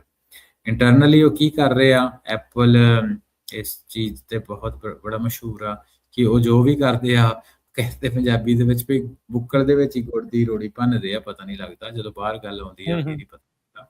ਸੋ ਅੰਦਰੋਂ ਅੰਦਰੀ ਕੀ ਚੱਲ ਰਿਹਾ ਵਾ ਤੇ ਉਹ ਕਿੰਨਾ ਸਕਸੈਸਫੁਲ ਹੋ ਰਿਹਾ ਵਾ ਇਹ ਤਾਂ ਐਪਲ ਦੇ ਐਗਜ਼ੈਕਟਿਵ ਹੀ ਜਾਣਦੇ ਹੋਣਗੇ, ਪਰ ਦੁਨੀਆ ਭਰ ਦੇ ਵਿੱਚ ਜਿਹੜੇ ਆਬਜ਼ਰਵਰ ਆ ਉਹ ਇਹ ਸਵਾਲ ਪੁੱਛਣ ਲੱਗ ਪਏ ਵੀ ਭਾਈ ਹਰ ਜਗ੍ਹਾ AI ਚੱਲ ਰਹੀ ਆ, ਤੁਹਾਡੀ ਆਪਣੀ AI ਅਸਿਸਟੈਂਟ ਜਿਹੜੇ ਆ ਹੋਮ ਗਰੋਨ ਉਹ ਕਿੱਥੇ ਆ? ਕਿਉਂਕਿ ਉਹਦਾ ਕਾਰਨ ਇੱਕ ਰਾਜ ਕਰਨੇ ਵੀ ਹੁੰਦਾ ਨਾ, ਜੇ ਕਿਸੇ ਦਾ ਯੂਜ਼ ਕਰਦੇ ਆ ਤੇ ਇਹਦਾ ਮਤਲਬ ਵੀ ਵੱਡਾ ਮਾਰਕਅਪ ਜਿਹੜਾ ਉਹਨਾਂ ਨੂੰ ਉਸ ਕੰਪਨੀਜ਼ ਨੂੰ ਦੇਣਾ ਪੈਂਦਾ, ਰੈਵਨਿਊ ਜਿਹੜਾ ਆਪਣਾ ਉਹਨਾਂ ਦੇ ਨਾਲ ਕਿਸੇ ਨਾ ਕਿਸੇ ਤਰੀਕੇ ਐਜ਼ ਅ ਕਾਸਟ ਸ਼ੇਅਰ ਕਰਨਾ ਪੈਂਦਾ। ਐਪਲ ਇਸ ਗੱਲ ਨੂੰ ਬੜਾ ਮਸ਼ਹੂਰ ਆ ਕਿ ਉਹਦੇ ਆਪਣੀ ਸਪਲਾਈ ਚੇਨ ਤੋਂ ਲੈ ਕੇ ਸੌਫਟਵੇਅਰ ਤੱਕ ਉਹਦੀ ਸਾਰੀ ਦੀ ਕੋਸ਼ਿਸ਼ ਹੁੰਦੀ ਵੀ ਇਹਨੂੰ ਆਪਾਂ ਵਰਟੀਕਲੀ ਇੰਟੀਗ੍ਰੇਟ ਕਰੀਏ। ਵਰਟੀਕਲੀ ਇੰਟੀਗ੍ਰੇਟ ਦਾ ਮਤਲਬ ਇਹ ਹੁੰਦਾ ਵੀ ਸਭ ਕੁਝ ਇਨ ਹਾਊਸ, ਤੇ ਜੇ ਉਹਨਾਂ ਨੂੰ ਕੁਝ ਬਾਹਰੋਂ ਲੈਣਾ ਵੀ ਪੈਂਦਾ ਤੇ ਉਹਦੀ ਨੈਗੋਸੀਏਸ਼ਨ ਜਿਹੜੀ ਆ ਬਹੁਤ ਇਸ ਤਰ੍ਹਾਂ ਦੀ ਹੁੰਦੀ ਵੀ ਮਾਰਜਿਨਸ ਉਹਨਾਂ ਦੇ ਸਬ ਸਪਲਾਇਰ ਦੇ ਜਿਹੜੇ ਬਹੁਤ ਘੱਟ ਹੁੰਦੇ ਆ, because they have economies of scale. So ਉਹਦਾ ਉਹ ਰੱਜ ਕੇ ਲਾਹਾ ਲੈਂਦੇ ਆ। ਵੱਧ ਤੋਂ ਵੱਧ ਕੋਸ਼ਿਸ਼ ਉਹਨਾਂ ਦੀ ਇਹ ਹੁੰਦੀ, ਖਾਸ ਤੌਰ 'ਤੇ ਸੌਫਟਵੇਅਰ ਦੇ ਮਾਮਲੇ ਦੇ ਵਿੱਚ, ਕਿ ਉਹ ਆਪ ਹੀ ਬਣਾਉਣ, ਵਰਟੀਕਲੀ ਇੰਟੀਗ੍ਰੇਟ ਆਪਣੇ ਇਨਫਰਾਸਟ੍ਰਕਚਰ ਨੂੰ ਕਰਨ।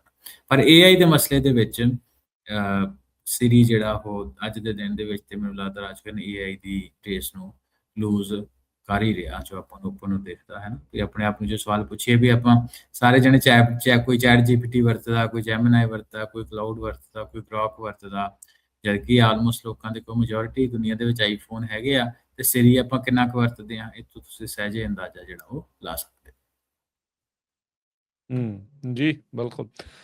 ਤੇ ਹਰਵਿੰਦਰ, ਸਮਾਂ ਸਮਾਪਤ ਹੋ ਗਿਆ। ਮਿਲਦੇ ਹਾਂ ਫਿਰ ਆਪਾਂ ਅਗਲੀ ਵਾਰ ਆਪਣੇ ਸਾਰੇ ਹੀ ਸਰੋਤਿਆਂ ਨੂੰ। ਬਹੁਤ ਬਹੁਤ ਧੰਨਵਾਦ ਅੱਜ ਦੇ ਇਸ ਪ੍ਰੋਗਰਾਮ ਦੇ ਲਈ, ਤੇ ਅਗਲੇ ਪੰਜਾਬੀ ਟੈਕ ਟਾਕ ਦੇ ਵਿੱਚ ਫਿਰ ਜੁੜਦੇ ਹਾਂ। ਸੋ AI ਦੇ ਨਾਲ ਸੰਬੰਧਿਤ ਕਾਫੀ ਜਿਹੜੀਆਂ ਗੱਲਾਂ ਆਪਾਂ ਕੀਤੀਆਂ, SpaceX ਦਾ ਜਿਹੜਾ IPO ਉਹਦੇ ਬਾਰੇ, ਗੂਗਲ ਦੇ CEO ਨੂੰ ਦੇ ਉੱਤੇ ਵਾਕਆਊਟ ਹੋਇਆ, ਉਹ ਬਹੁਤ ਸਾਰੀਆਂ ਜਿਹੜੀਆਂ ਚਰਚਾਵਾਂ ਜਿਹੜੀਆਂ ਆਪਾਂ ਅੱਜ ਦੇ ਇਸ ਪ੍ਰੋਗਰਾਮ 'ਚ ਜਿਹੜੀਆਂ ਕੀਤੀਆਂ। ਤੇ ਬਹੁਤ ਸ਼ੁਕਰੀਆ ਹਰਵਿੰਦਰ, ਬੜੀ ਮਿਹਰਬਾਨੀ। ਮਿਲਦੇ ਹਾਂ ਅਗਲੀ ਵਾਰੀ। ਪਿਆਰ ਭਰੀ ਸਤਿ ਸ਼੍ਰੀ ਅਕਾਲ। ਸਤਿ ਸ਼੍ਰੀ ਅਕਾਲ।